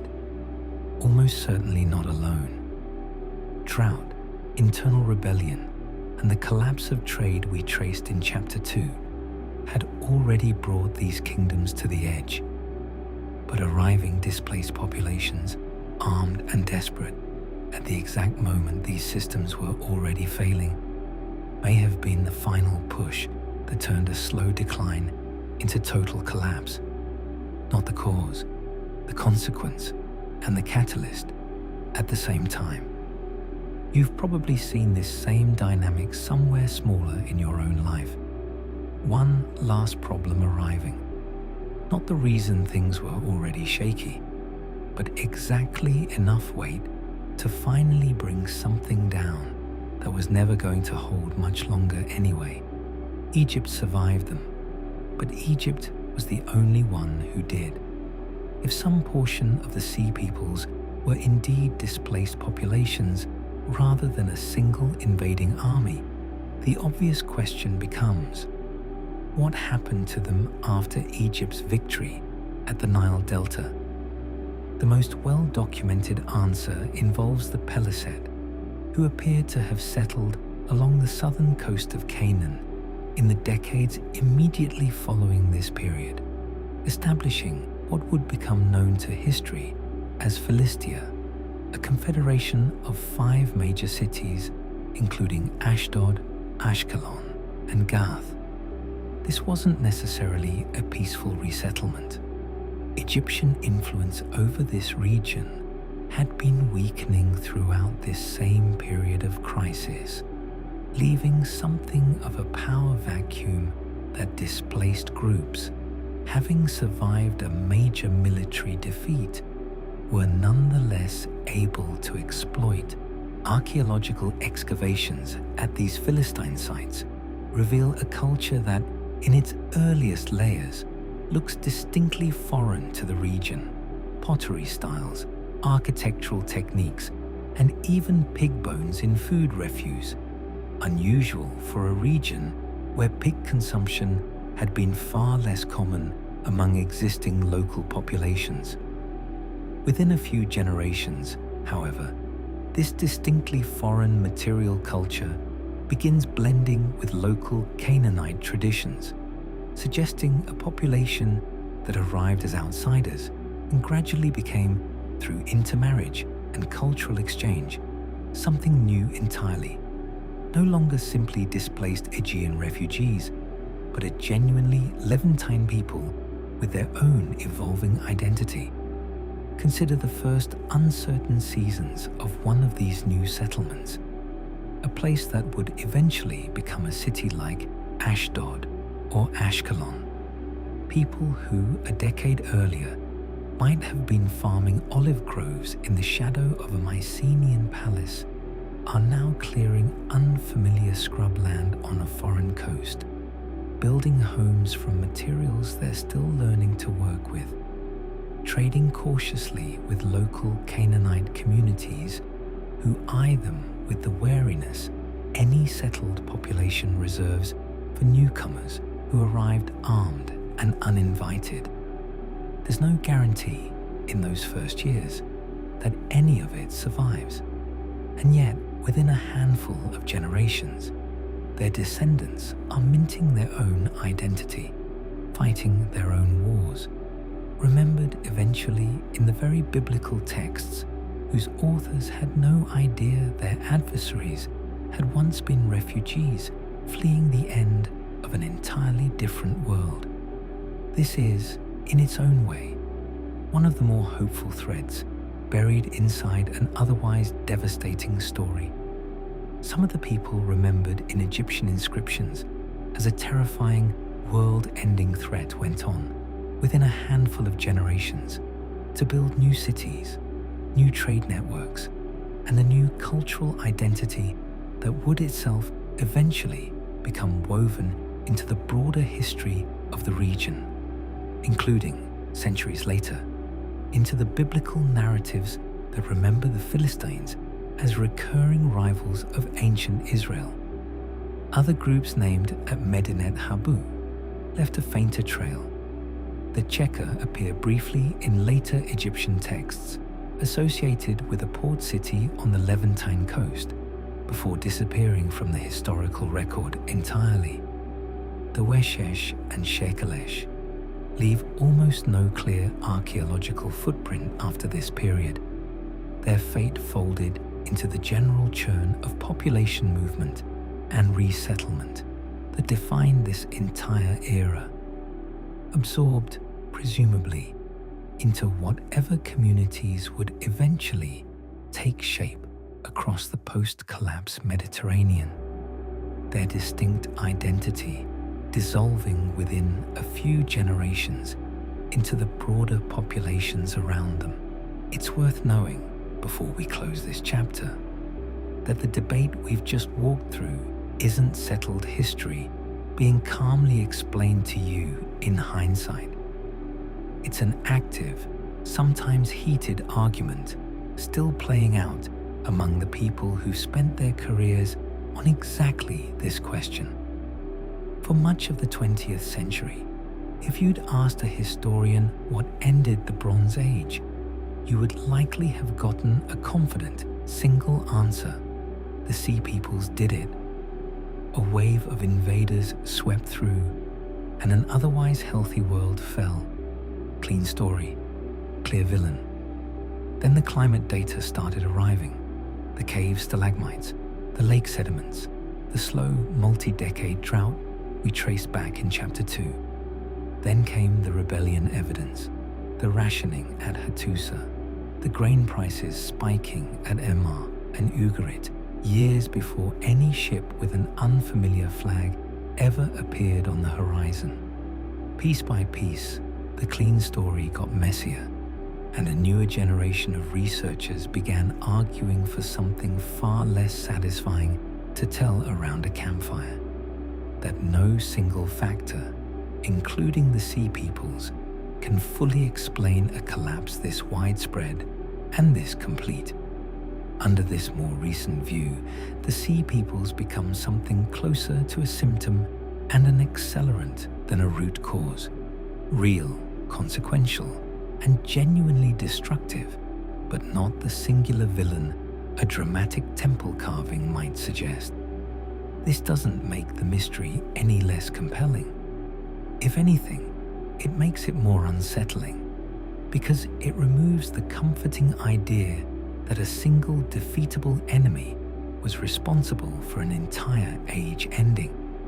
It suggests, instead, that the world had become too interconnected, too efficient, and too fragile all at once, and that the Sea Peoples were one of several forces that happened to arrive at exactly the wrong moment to push it over the edge.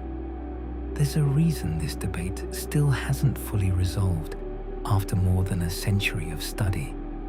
Every new excavation, every isotope study pulled from some cave no one had thought to examine before, every newly translated fragment of a tablet found in someone's storeroom has the potential to shift the consensus slightly.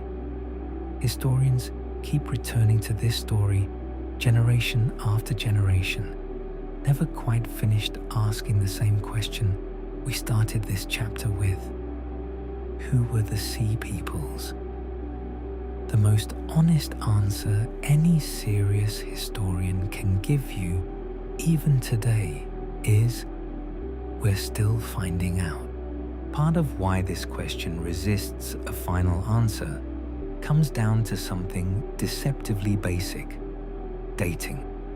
Pinning an exact year onto events, this old requires combining several imperfect methods, comparing pottery styles across sites, cross-referencing king lists that don't always agree with each other, occasionally relying on a lucky astronomical reference embedded in some surviving text.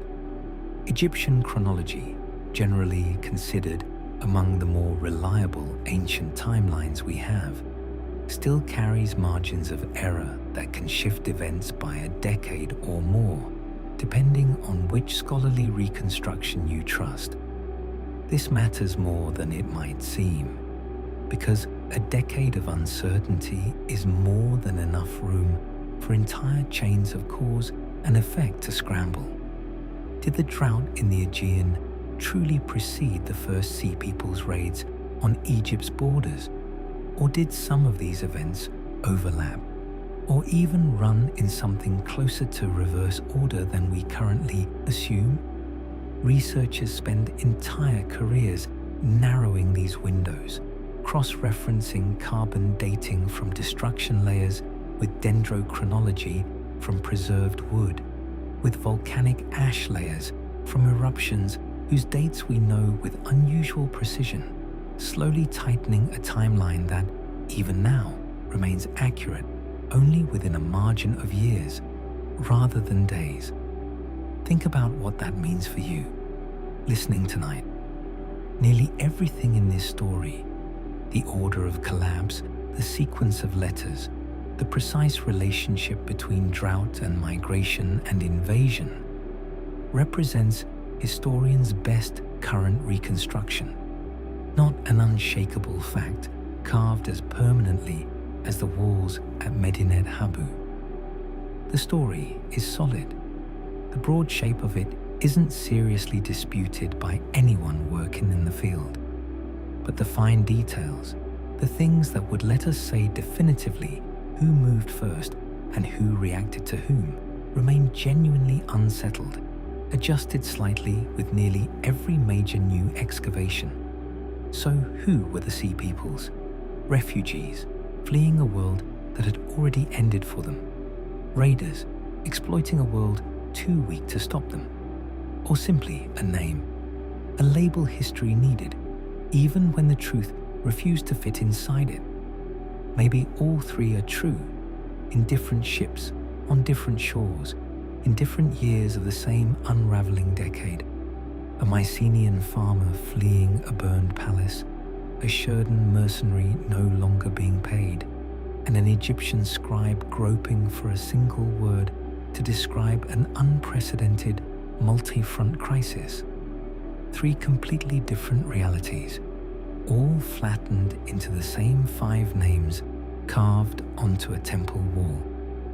What we know for certain is this: by the time the dust settled, the world that had produced Ramesses II, the Hittite Empire, and the wealth of Ugarit was already gone, and almost no one who lived through its ending ever understood, in their own lifetime, what they had just survived. The people we've spent this entire chapter trying to identify, sorting through theories, linguistic clues, and 3,000-year-old carvings, never once, as far as we know, wrote down their own name for themselves. Whatever they called their own people, in whatever language they spoke around their own fires at night, that name didn't survive. Only Egypt's name for them did. Perhaps that's the most haunting detail in this entire mystery.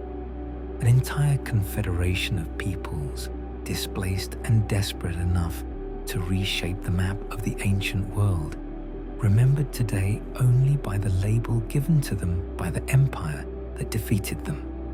It raises an uncomfortable question worth sitting with, here in the dark, before we move forward.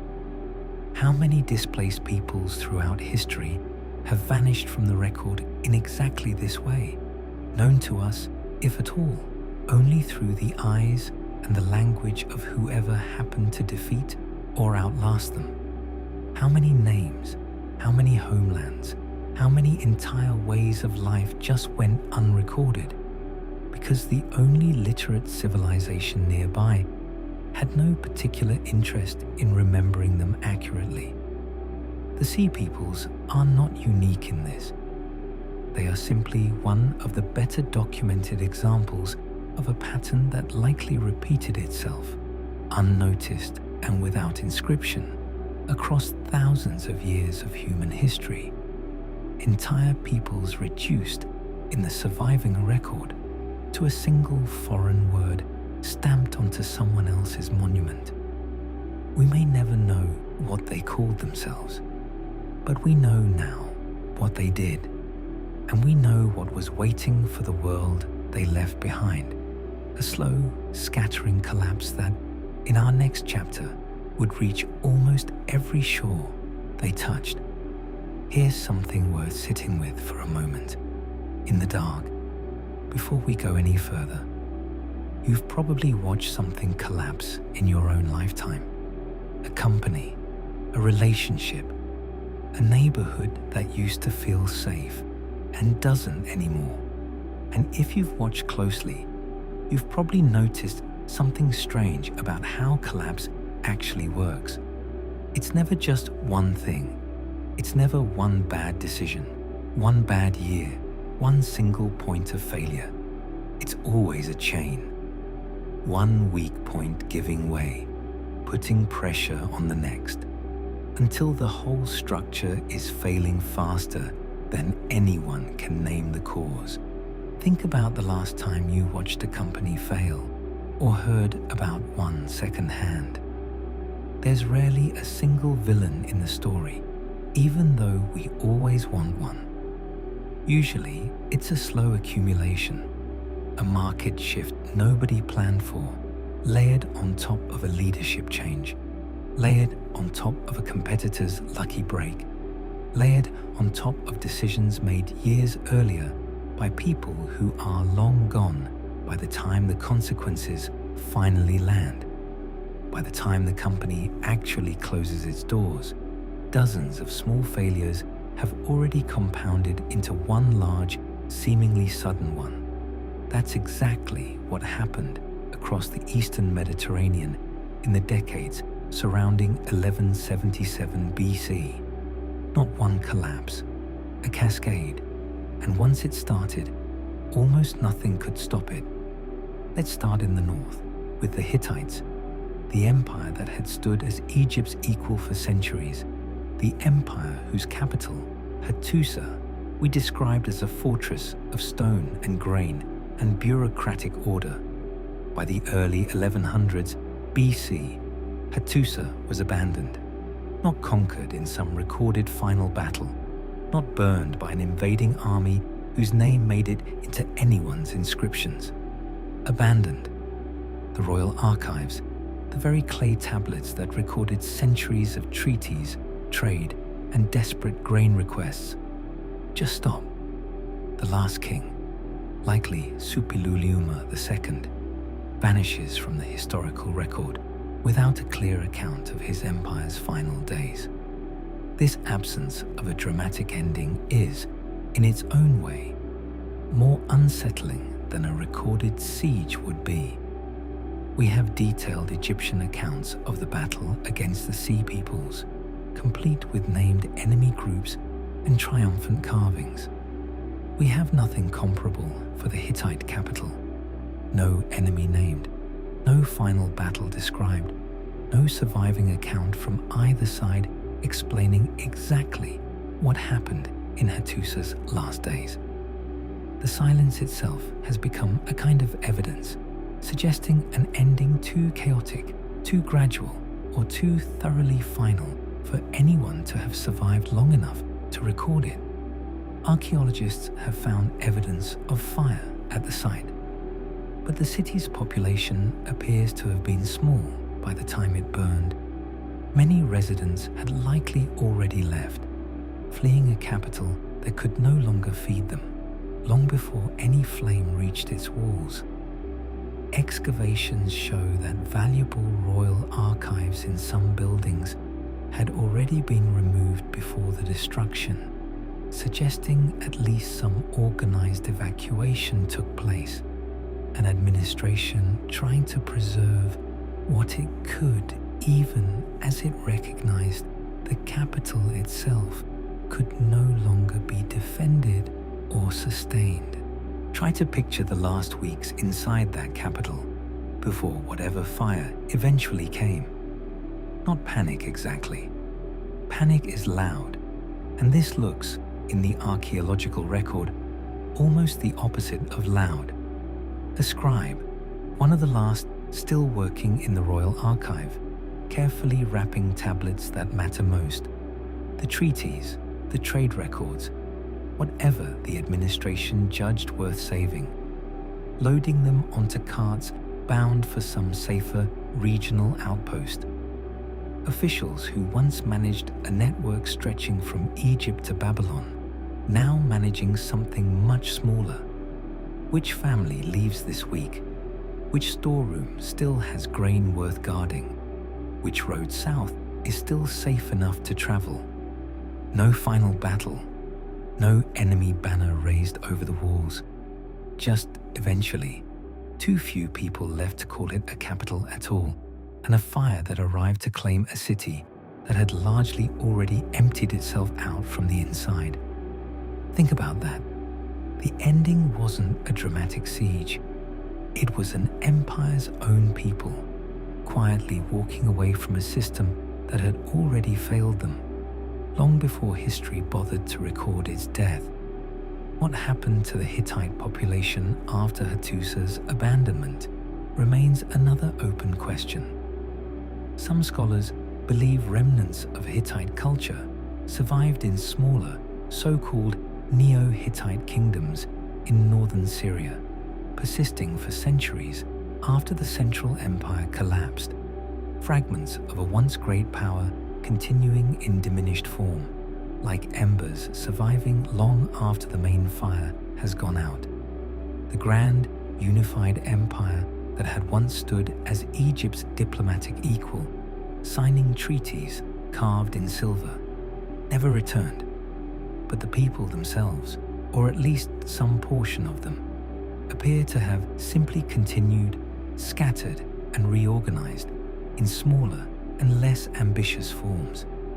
It's worth imagining what this transition actually looked like for an ordinary Hittite family living through it. Not a king or a scribe, but a farmer or a craftsman in some provincial town far from the capital. For them, the fall of Hattusa might not have registered as a single dramatic event at all. Tribute demands from the capital would have only stopped arriving. Royal officials who once visited periodically would have stopped coming. Trade goods that once flowed in from the wider Hittite network would have grown scarcer, then disappeared entirely.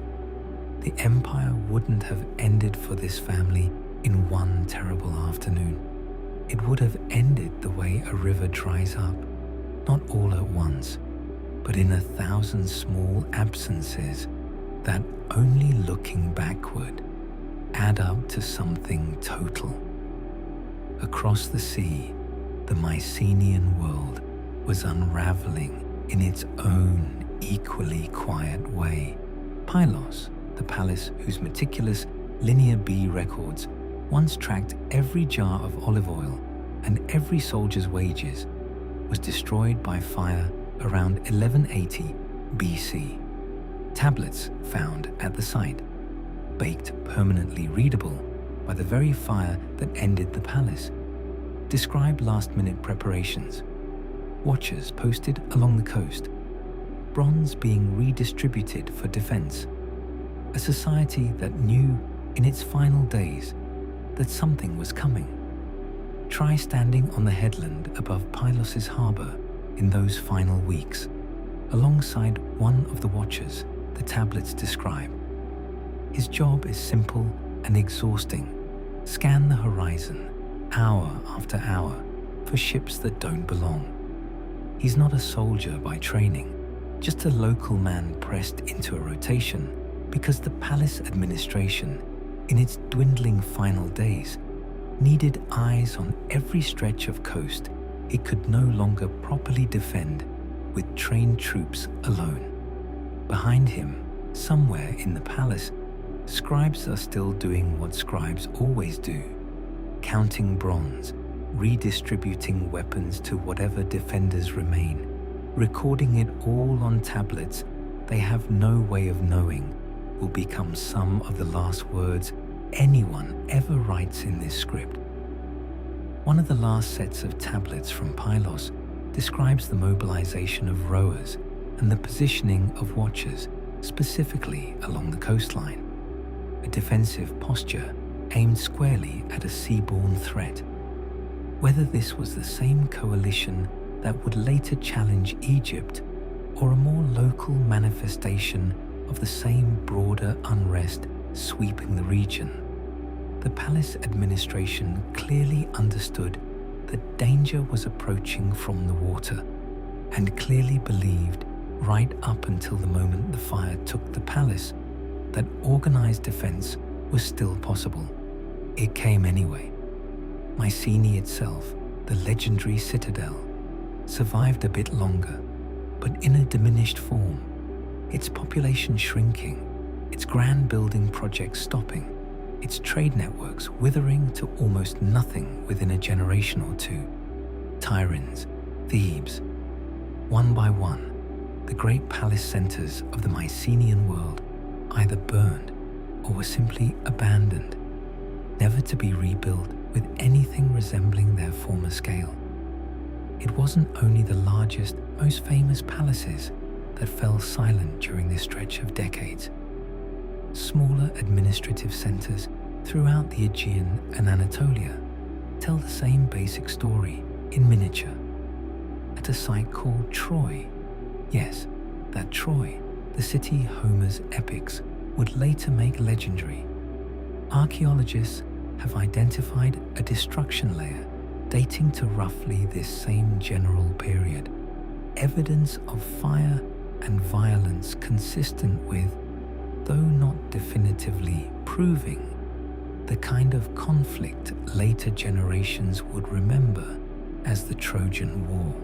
Consider what it would mean if even a fraction of Homer's story turns out to rest on something real happening in exactly this chaotic window, not gods intervening in human affairs, not a war fought purely over a kidnapped queen, but a conflict erupting at a strategically vital trading city, precisely when the wider Bronze Age trade network it depended on was already buckling under drought and disrupted supply lines elsewhere.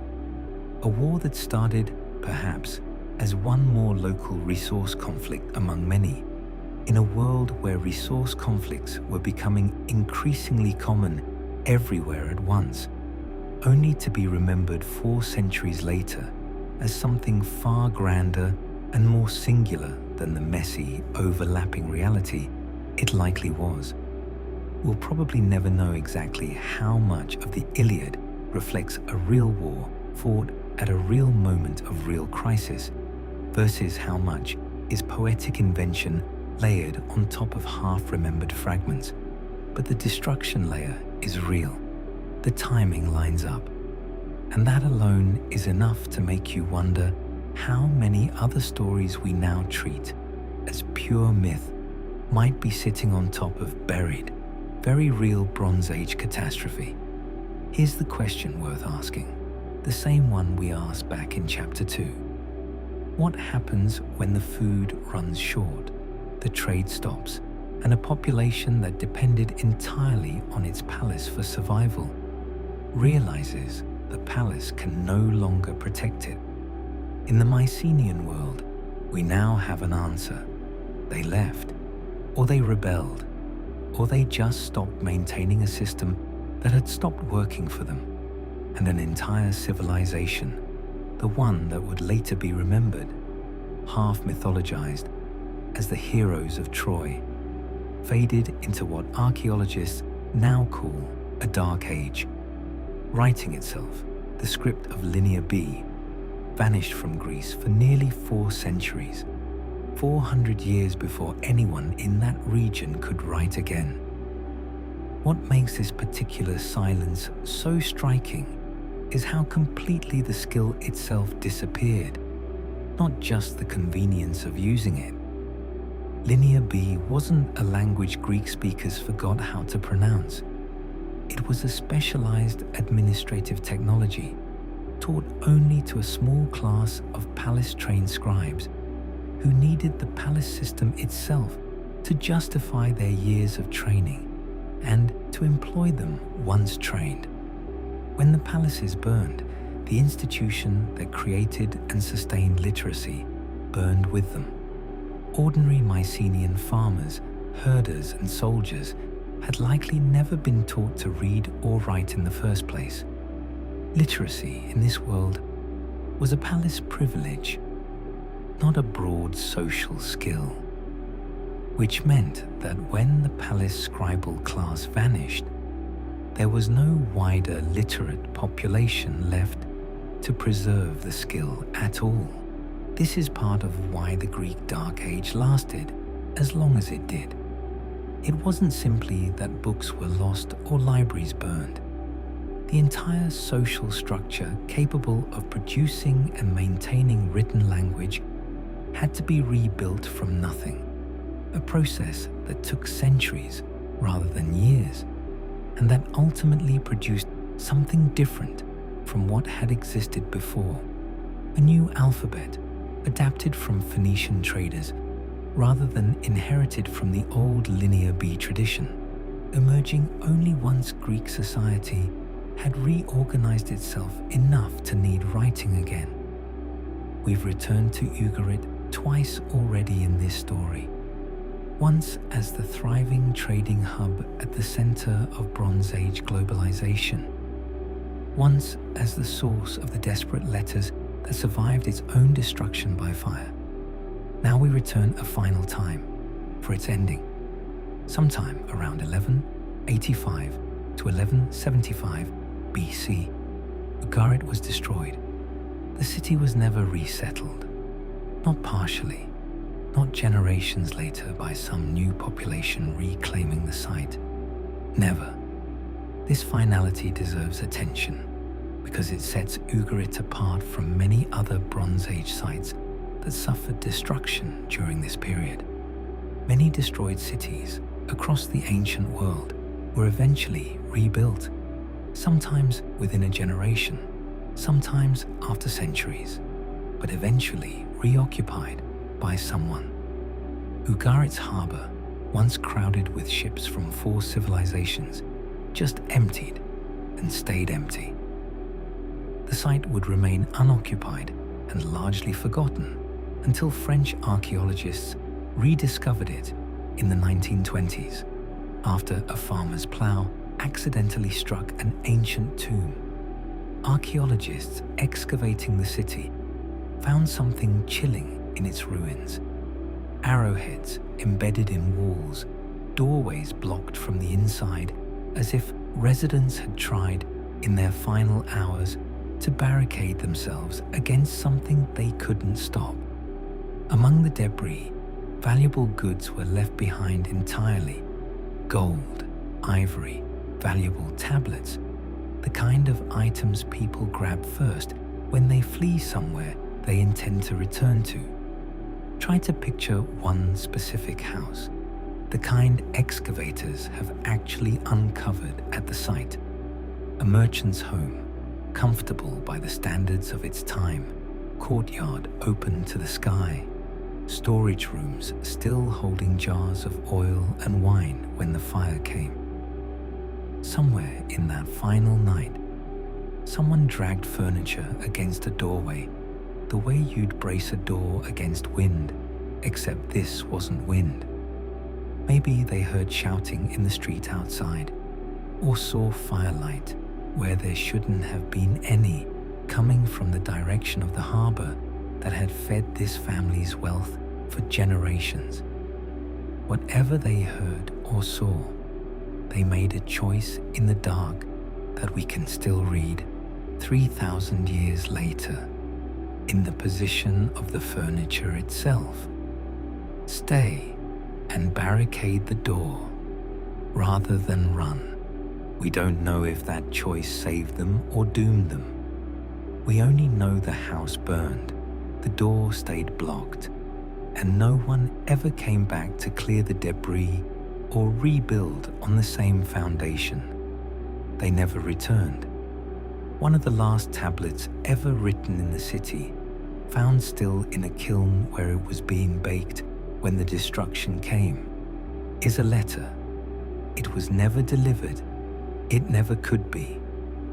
There's a scribe worth remembering here, the one who wrote that final letter, pressing wedge-shaped symbols into wet clay, perhaps describing a request for ships, for grain, for reinforcements, the same kind of plea we read about in chapter 2, with no idea that the kiln baking his words into permanence would also be the last act anyone ever performed inside that workshop. The message he was so carefully preparing to send never left the building it was written in. Whoever it was meant for never learned what it said until archaeologists pulled it from the ash 3,000 years later. Whatever wealth, whatever connections, whatever centuries of careful trade had built in that city, ended in however many hours it takes a city to burn. The destruction layer at Ugarit, when excavated, tells its own quiet story through what it preserves. Charred wooden beams, collapsed in place rather than cleared away by any later rebuilding effort. Storage jars still sealed, their contents never recovered by anyone returning to claim them. A merchant's house with a hoard of bronze tools abandoned mid-inventory, as if the count was interrupted and simply never finished. Every detail points toward the same conclusion, an ending sudden enough and complete enough that the ordinary human instinct to return, salvage, and rebuild never had the chance to take hold. Here's what makes this story even stranger and worth pausing on before we continue. Not everyone fell. Egypt, as we saw in chapter 3, survived, bruised, diminished, but standing. Some cities along the coast of Canaan, in the chaos that followed, became home to displaced populations who would eventually be remembered as the Philistines. Assyria, further east, weathered this period with its core territory largely intact, quietly positioning itself to become one of the dominant powers of the centuries that followed. It's worth dwelling on Assyria for a moment, because its survival is genuinely instructive. Unlike the Hittite Empire or the Mycenaean palace states, Assyrian administration during this period appears to have been somewhat less rigidly centralized in its food distribution, with more local flexibility in how individual regions manage their own agricultural shortfalls. Assyria also sat slightly outside the densest part of the Eastern Mediterranean trade network we described in chapter 1, close enough to benefit from trade when it flowed, but not so dependent on any single trade route that its disruption would prove fatal. This relative insulation, whether by careful design or simple geographic luck, may have given Assyrian administrators just enough breathing room to adapt while their neighbors were being crushed by the same pressures arriving all at once. Why some systems broke completely while others bent and survived remains one of the open questions historians still argue over. Some point to geography. Egypt's reliance on the predictable, life-giving flooding of the Nile gave it a buffer that drought-dependent kingdoms never had. Some point to political structure. Empires with more decentralized power may have been more resilient than the rigid, centralized palace economies that depended entirely on a single point of control. There's a broader pattern worth naming here, one that echoes far beyond the Bronze Age. Systems optimized purely for efficiency, for squeezing maximum output from minimum waste, for centralizing control to eliminate redundancy, often look impressive right up until the moment a genuine multi-front shock arrives. Redundancy, slack, and decentralization, the very qualities that look like inefficiency in good times, are frequently what allow a system to bend rather than shatter when conditions turn against it. Egypt's predictable Nile and Assyria's looser administrative structure weren't necessarily more advanced than the rigid Hittite or Mycenaean palace systems. They just had more give built into them, almost by accident, when the give turned out to matter most. What if resilience was never about strength at all? What if it was about flexibility, about which systems could bend when the shock came, and which ones had been built so rigidly, so efficiently, that they had no give left at all? Ask yourself which version of that you'd rather be the next time something in your own life refuses to bend. By around 1150 BC, the map of the Eastern Mediterranean would have been unrecognizable to anyone who had known it 50 years earlier. The Hittite Empire, gone. The Mycenaean palaces, dark. Ugarit, ash and silence. International trade networks that had once moved tin from Britain, copper from Cyprus, and grain across 1,000 miles of sea, collapsed into fragments, regional and local, a shadow of what had existed before.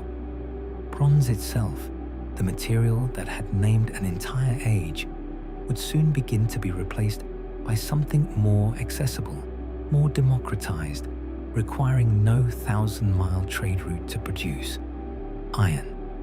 This transition deserves a moment of its own attention, because it's one of the more quietly remarkable outcomes of this entire collapse.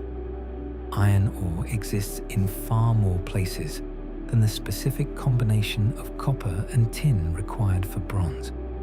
A blacksmith working with iron didn't need a supply chain stretching from Cornwall to Afghanistan to Cyprus, just a local source of ore and the technical knowledge to smelt and work it at the higher temperatures iron requires. In a fractured post-collapse world where the long-distance trade routes of the Bronze Age could no longer be relied upon, this difference mattered enormously. Iron wasn't simply a new material. It was a technology perfectly suited to a world that had just learned, in the most brutal way possible, what happens when civilization becomes too dependent on chains that stretch too far to control. A new age was coming, but it would take centuries to rebuild even a fraction of what had been lost, and longer still for anyone to write down what had actually happened. The people who lived through the end of the Bronze Age never got to read this story. They just survived it, or didn't. Before we leave this cascade entirely, it's worth visiting one more place, an island that sat almost exactly at the crossroads of everything we've described, and whose archaeological record captures the collapse from a uniquely revealing angle. Cyprus, the source of so much of the copper that fed the Bronze Age's namesake metal, occupied a critical position in the trade network we described in Chapter 1. Excavations across the island show a clear pattern during this period. Coastal settlements destroyed or abandoned, while certain inland and more defensible sites show evidence of population increase around the same time, suggesting communities deliberately relocating away from vulnerable coastlines, perhaps in direct response to the same raiding and instability affecting the wider region. This pattern of retreat, moving inland, moving to higher and more defensible ground, abandoning exposed coastal wealth in favor of harder to reach safety, repeats itself at site after site across the collapse zone. It's a small, human detail buried inside a much larger story. Actual families, actual communities, making the same basic calculation in dozens of different locations without ever coordinating with each other. When the coast becomes too dangerous, you move away from the coast. When the trade that once made coastal life profitable disappears anyway, the danger of staying exposed no longer comes with any offsetting reward. This same pattern appears with local variations across the broader Levantine coast as well. Major Canaanite cities that had thrived as nodes in the Bronze Age trade network, places like Megiddo and Hazor, show destruction or significant disruption during overlapping decades, even as some smaller inland settlements show signs of continuity or even modest growth during this same window. The wealthy, internationally connected coastal world that Chapter 1 described in such vivid detail wasn't only replaced by nothing. It was replaced gradually and unevenly by a more modest, more local, more inward-facing way of life. Fewer imported luxuries, less long-distance trade, but also less exposure to the kind of cascading international failure that had just brought down empires far larger and more sophisticated than any individual hill town had ever been. Cyprus also offers a useful corrective to any version of this story that treats the collapse as instant and total. The island's copper production, while diminished, never fully stopped. Some trade connections, while severely reduced, persisted in smaller form. The collapse, even at its most severe, left pockets of continuity scattered throughout the wreckage, proof that collapse rarely means absolute zero, even when it means the end of a world as the people living through it understood it. Somewhere in this same window, a Cypriot coppersmith keeps working through these very decades, his craft passed down from a father and grandfather who had supplied workshops as far away as Ugarit and the Hittite capital. He's noticed the orders shrinking year after year.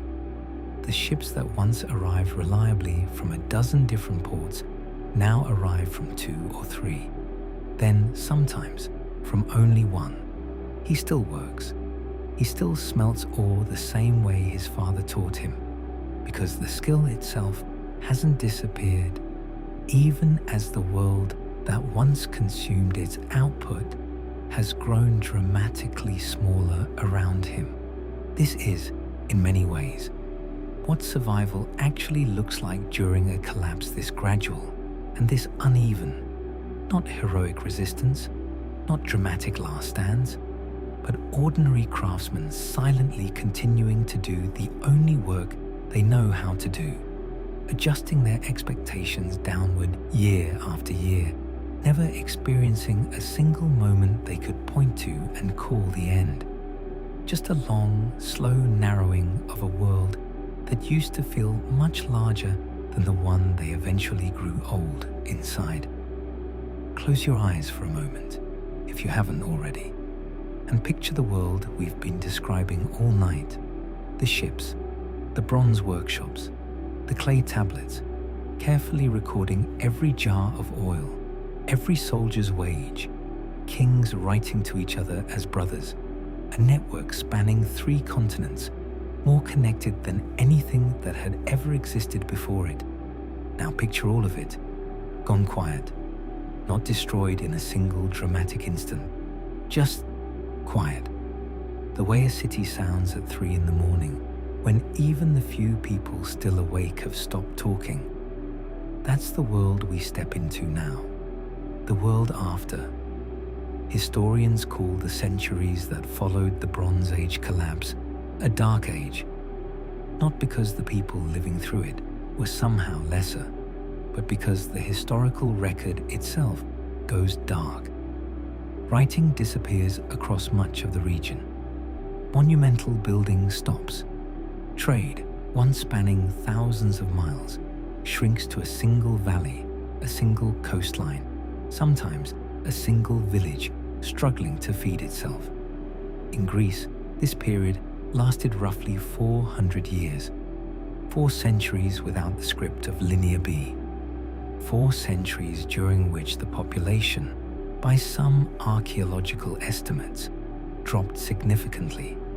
Fewer settlements, smaller settlements, less of almost everything that had defined the Mycenaean world at its height. Archaeologists studying this period describe a striking simplification in nearly every category of material culture they examine. Pottery from this era is plainer, less elaborately decorated than what came before. Burial goods become sparser, suggesting either genuine poverty or simply less surplus wealth available to bury with the dead.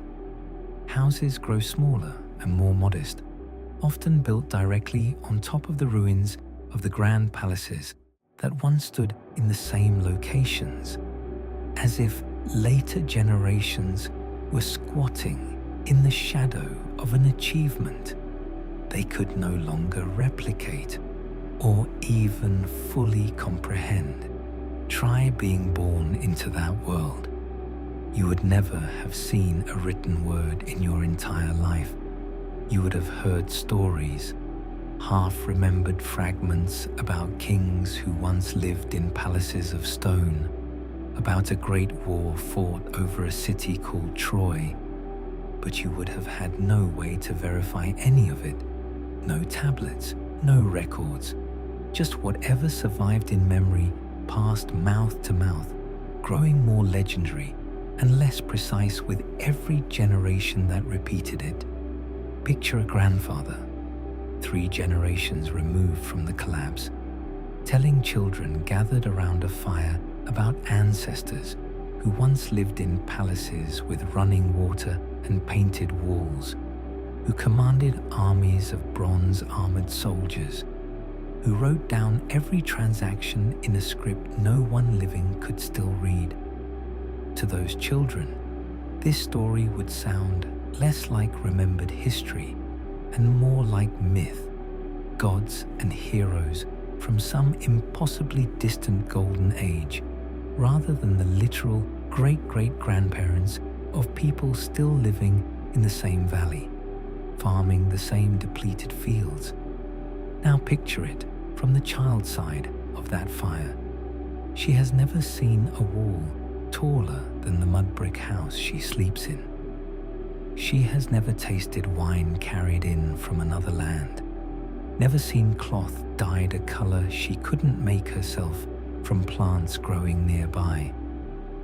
When her grandfather describes painted columns and bronze armor and ships from a dozen different kingdoms crowding a single harbor, she has no image to attach to any of it, no ruin nearby grand enough to make the story feel plausible, no object in her own household that resembles anything he's describing. The words are all she has, and words repeated by firelight for 400 years drift slowly away from whatever facts they once carried. The way a story told 1,000 times eventually becomes less a memory and more a song. This is, historians believe, exactly how the stories that eventually became Homer's Iliad and Odyssey were born. Not as journalism, but as folk memory, distorted by 4 centuries of silence, finally written down once writing returned. The heroes Homer describes may be exaggerated, but the world he describes, the wealth, the palaces, the war, was real. His audience just had no way of knowing how real, because the silence had erased the proof. Consider how strange this would feel from the inside. Homer's original audience, gathered to hear these epics performed aloud centuries after the events they described, were hearing about a world more advanced, more interconnected, and in many ways wealthier than their own. A world with writing, with monumental palaces, with international trade networks spanning thousands of miles. Their own world, by comparison, was smaller, more isolated, and more modest in nearly every measurable way. Progress in this particular stretch of history didn't move steadily forward. It collapsed, flattened for centuries, and only slowly, painfully, began rebuilding towards something that could eventually rival what had been lost. This pattern, civilization moving backward before it moves forward again, runs against almost everything we instinctively assume about history. We tend to picture progress as a single upward line, each generation building reliably on the last, technology and knowledge accumulating steadily across centuries. The Bronze Age collapse and the long Dark Age that followed it stands as one of history's clearest counterexamples. An entire region lost monumental architecture, lost long-distance trade, lost writing itself, and didn't fully recover any of it for hundreds of years. Whatever lesson this carries, it isn't a comfortable one. The assumption that complexity and progress always accumulate, never genuinely reverses, isn't supported by what actually happened here. Not everything was lost, and what survived tells its own quiet story. In the Levant, the chaos of this period gave rise to new peoples and new powers. The Philistines, possibly descended from displaced sea peoples' populations, settled along the coast of Canaan. Israel, as a distinct people and eventually a kingdom, begins to emerge into clearer historical view in the centuries following this collapse. A new identity, born partly from the wreckage of an older world. This pattern is worth sitting with for a moment. Entirely new peoples, new identities, and new political structures emerging directly from the rubble of the old order. The world that existed before 1200 BC organized itself around a small number of large, interconnected palace empires. The world that slowly emerged afterward, across the following centuries, organized itself very differently. Smaller kingdoms, more numerous, more independent, less dependent on any single dominant center. In some ways, the destruction of the old, brittle system cleared space for a more varied, more experimental set of political arrangements to take root. Archaeological surveys of the highland regions of Canaan show a notable increase in small agricultural settlements during exactly this post-collapse window. Modest villages lacking the grandeur of the Bronze Age palaces, but numerous and spreading across hill country that earlier, more centralized powers had largely left unsettled. Some archaeologists connect this settlement pattern directly to the emergence of early Israelite identity, a population taking root in marginal land precisely because the great powers that might once have contested it were too consumed by their own unraveling to pay much attention to who was farming the hills. In Assyria, to the east, the core of the empire weathered the crisis largely intact, quietly consolidating power while its neighbors fell. Within a few centuries, Assyria would become one of the most formidable military powers the ancient world had ever seen, built, in part, on lessons learned from watching every rigid, centralized system around it collapse. It's worth noting just how dramatic this eventual rise was. The Assyria that emerges in the centuries following the Bronze Age collapse would go on to conquer territory stretching from the Persian Gulf to Egypt itself, building one of the largest empires the ancient Near East had yet seen.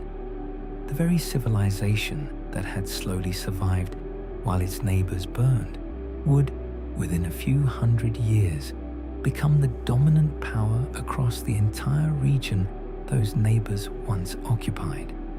A striking reminder that surviving a collapse, even in a diminished state, can leave a society better positioned for the long game, than empires that looked far more impressive in the moment before everything fell apart. And the technology that would define the next age was already spreading.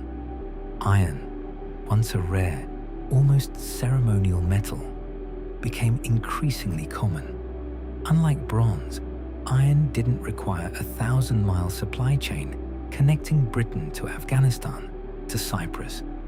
It could be made from ore available in far more places by far more people, with far less dependence on the kind of fragile international network that had just spectacularly failed.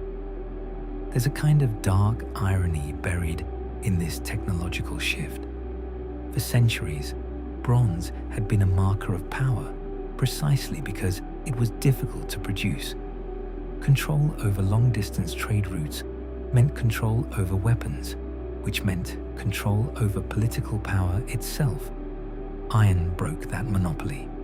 A local blacksmith with access to ordinary iron ore could now produce tools and weapons that, while initially inferior to well-made bronze, required none of the vulnerable international cooperation that bronze production demanded. In a fractured world where trust between distant strangers had just catastrophically failed, a technology that didn't require that trust at all had an enormous advantage. What if the very fragility that destroyed one age was exactly what made the next one stronger? What if collapse, as devastating as it was for everyone who lived through it, was also clearing space for something more resilient to grow in its place? Now let's go back, all the way back to the very start of this story. Look around the room you're in right now, the way we asked you to hours ago. Remember what we said. Almost nothing in it was made where you live.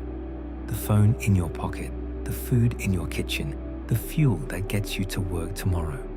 We asked you to imagine every one of those networks failing at the same time, within a single lifetime. We told you it happened before. Now you know exactly how. It happened because a world of palaces and trade routes, drought and rebellion, refugees and raiders all collided within the same handful of decades, each pressure making the next one worse, until systems built for efficiency, not resilience, simply had nowhere left to bend.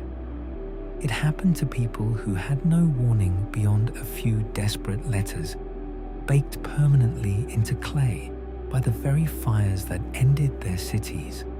It happened to an Egypt that won its greatest battle and lost its empire anyway in the slow decades that followed.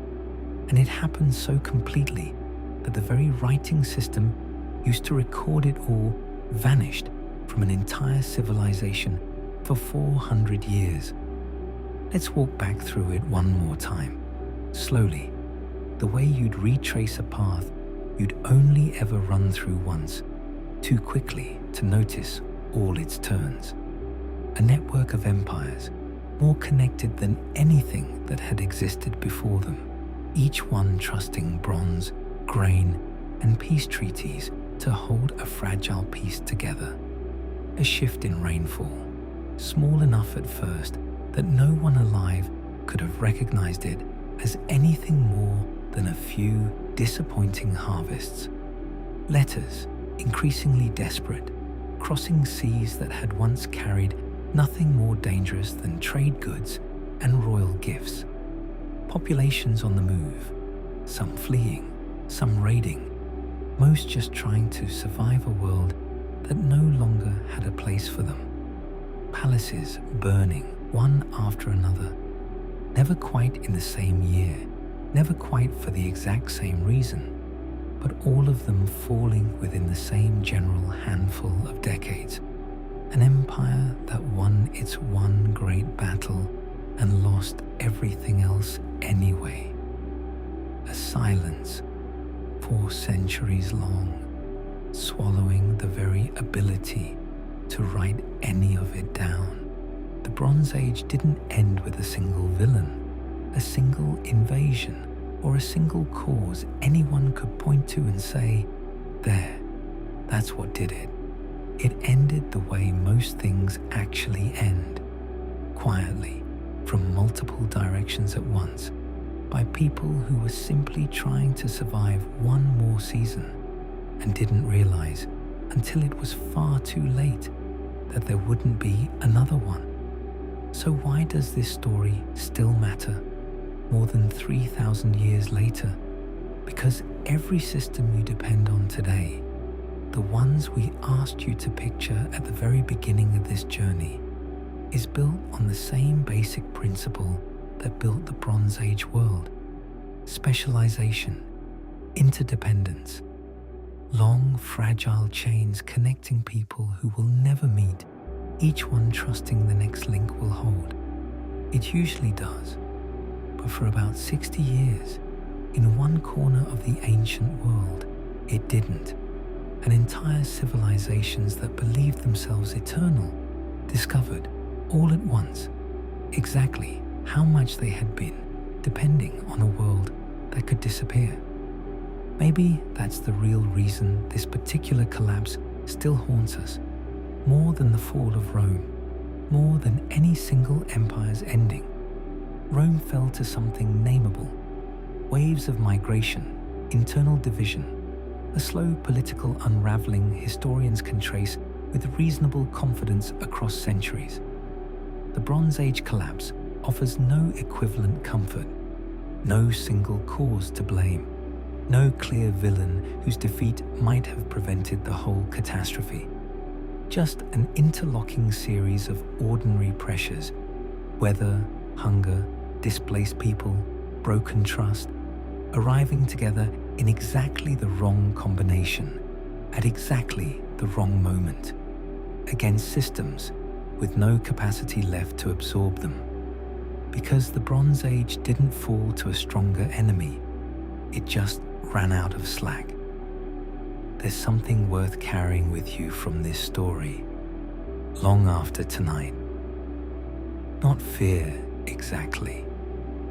The world you live in is different in countless ways from the one we've spent the last few hours exploring, with safeguards and redundancies and knowledge those Bronze Age kings never had access to. But maybe a kind of quiet attention, an awareness of how many invisible threads are currently holding up the ordinary comfort of your life: the rooms you sleep in, the food in your kitchen, the systems so reliable you've never had reason to think about them at all. Modern economists and historians who study the Bronze Age collapse often find themselves drawn to it for exactly this reason, not as a relic of the distant past, but as a kind of historical mirror. Our own world runs on supply chains spanning continents, on specialized production no single nation could fully replicate alone, on the assumption that ships will keep sailing, that trade will keep flowing, that the systems quietly underpinning ordinary life will simply continue, the way the Bronze Age world once assumed the very same thing. Think about a single object near you right now, that phone we asked you to consider hours ago. Its processor may have been designed in one country, manufactured in another, assembled using rare minerals, mined in a handful of specific locations scattered across multiple continents, shipped through ports that depend on a small number of massive container vessels, each one carrying cargo from dozens of different companies who will never meet each other. If any single link in that chain breaks, a factory closure, a blocked shipping route, a shortage of one specific mineral most people have never heard of, the effects ripple outward in ways that feel, to anyone living through them, just as confusing and just as multi-causal as a Bronze Age palace administrator trying to understand why grain prices kept rising for reasons no one could fully explain. We saw a small, contained version of this fragility play out in recent memory, when a handful of disrupted shipping routes and factory shutdowns left store shelves emptier than anyone alive had ever seen them, for products that had always only been there, reliably, for as long as anyone could remember shopping. It passed.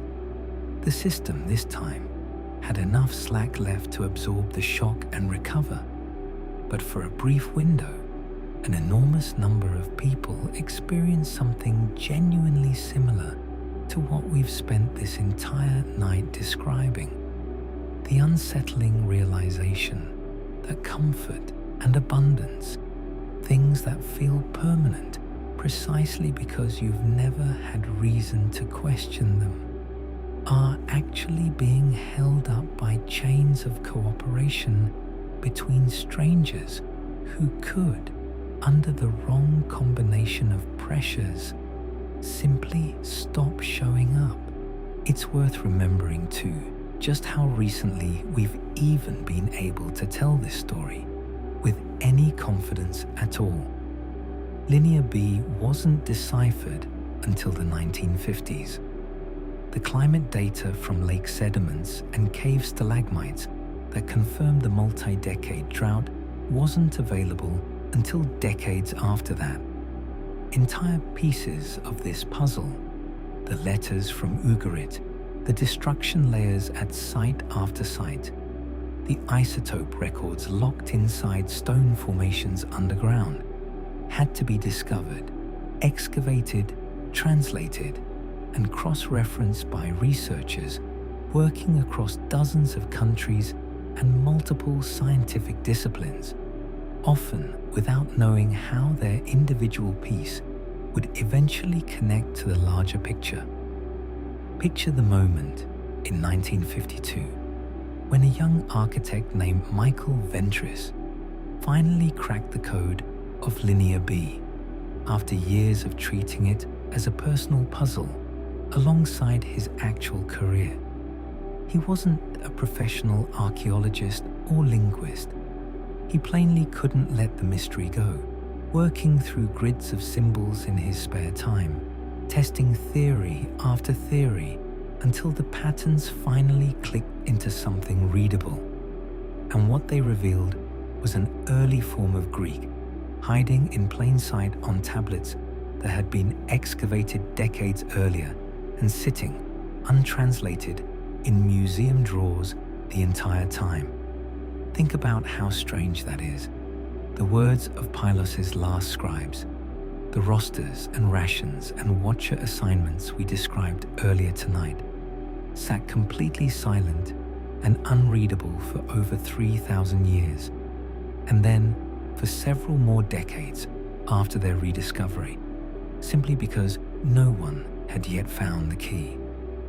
An entire layer of this story, the day-to-day texture of a civilization on the edge of collapse, was available the whole time, baked into clay, waiting patiently in a drawer for someone curious enough and stubborn enough to finally listen to what it was trying to say.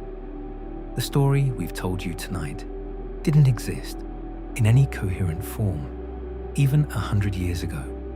It was assembled slowly and carefully, the same way the Bronze Age world itself once assembled its trade networks.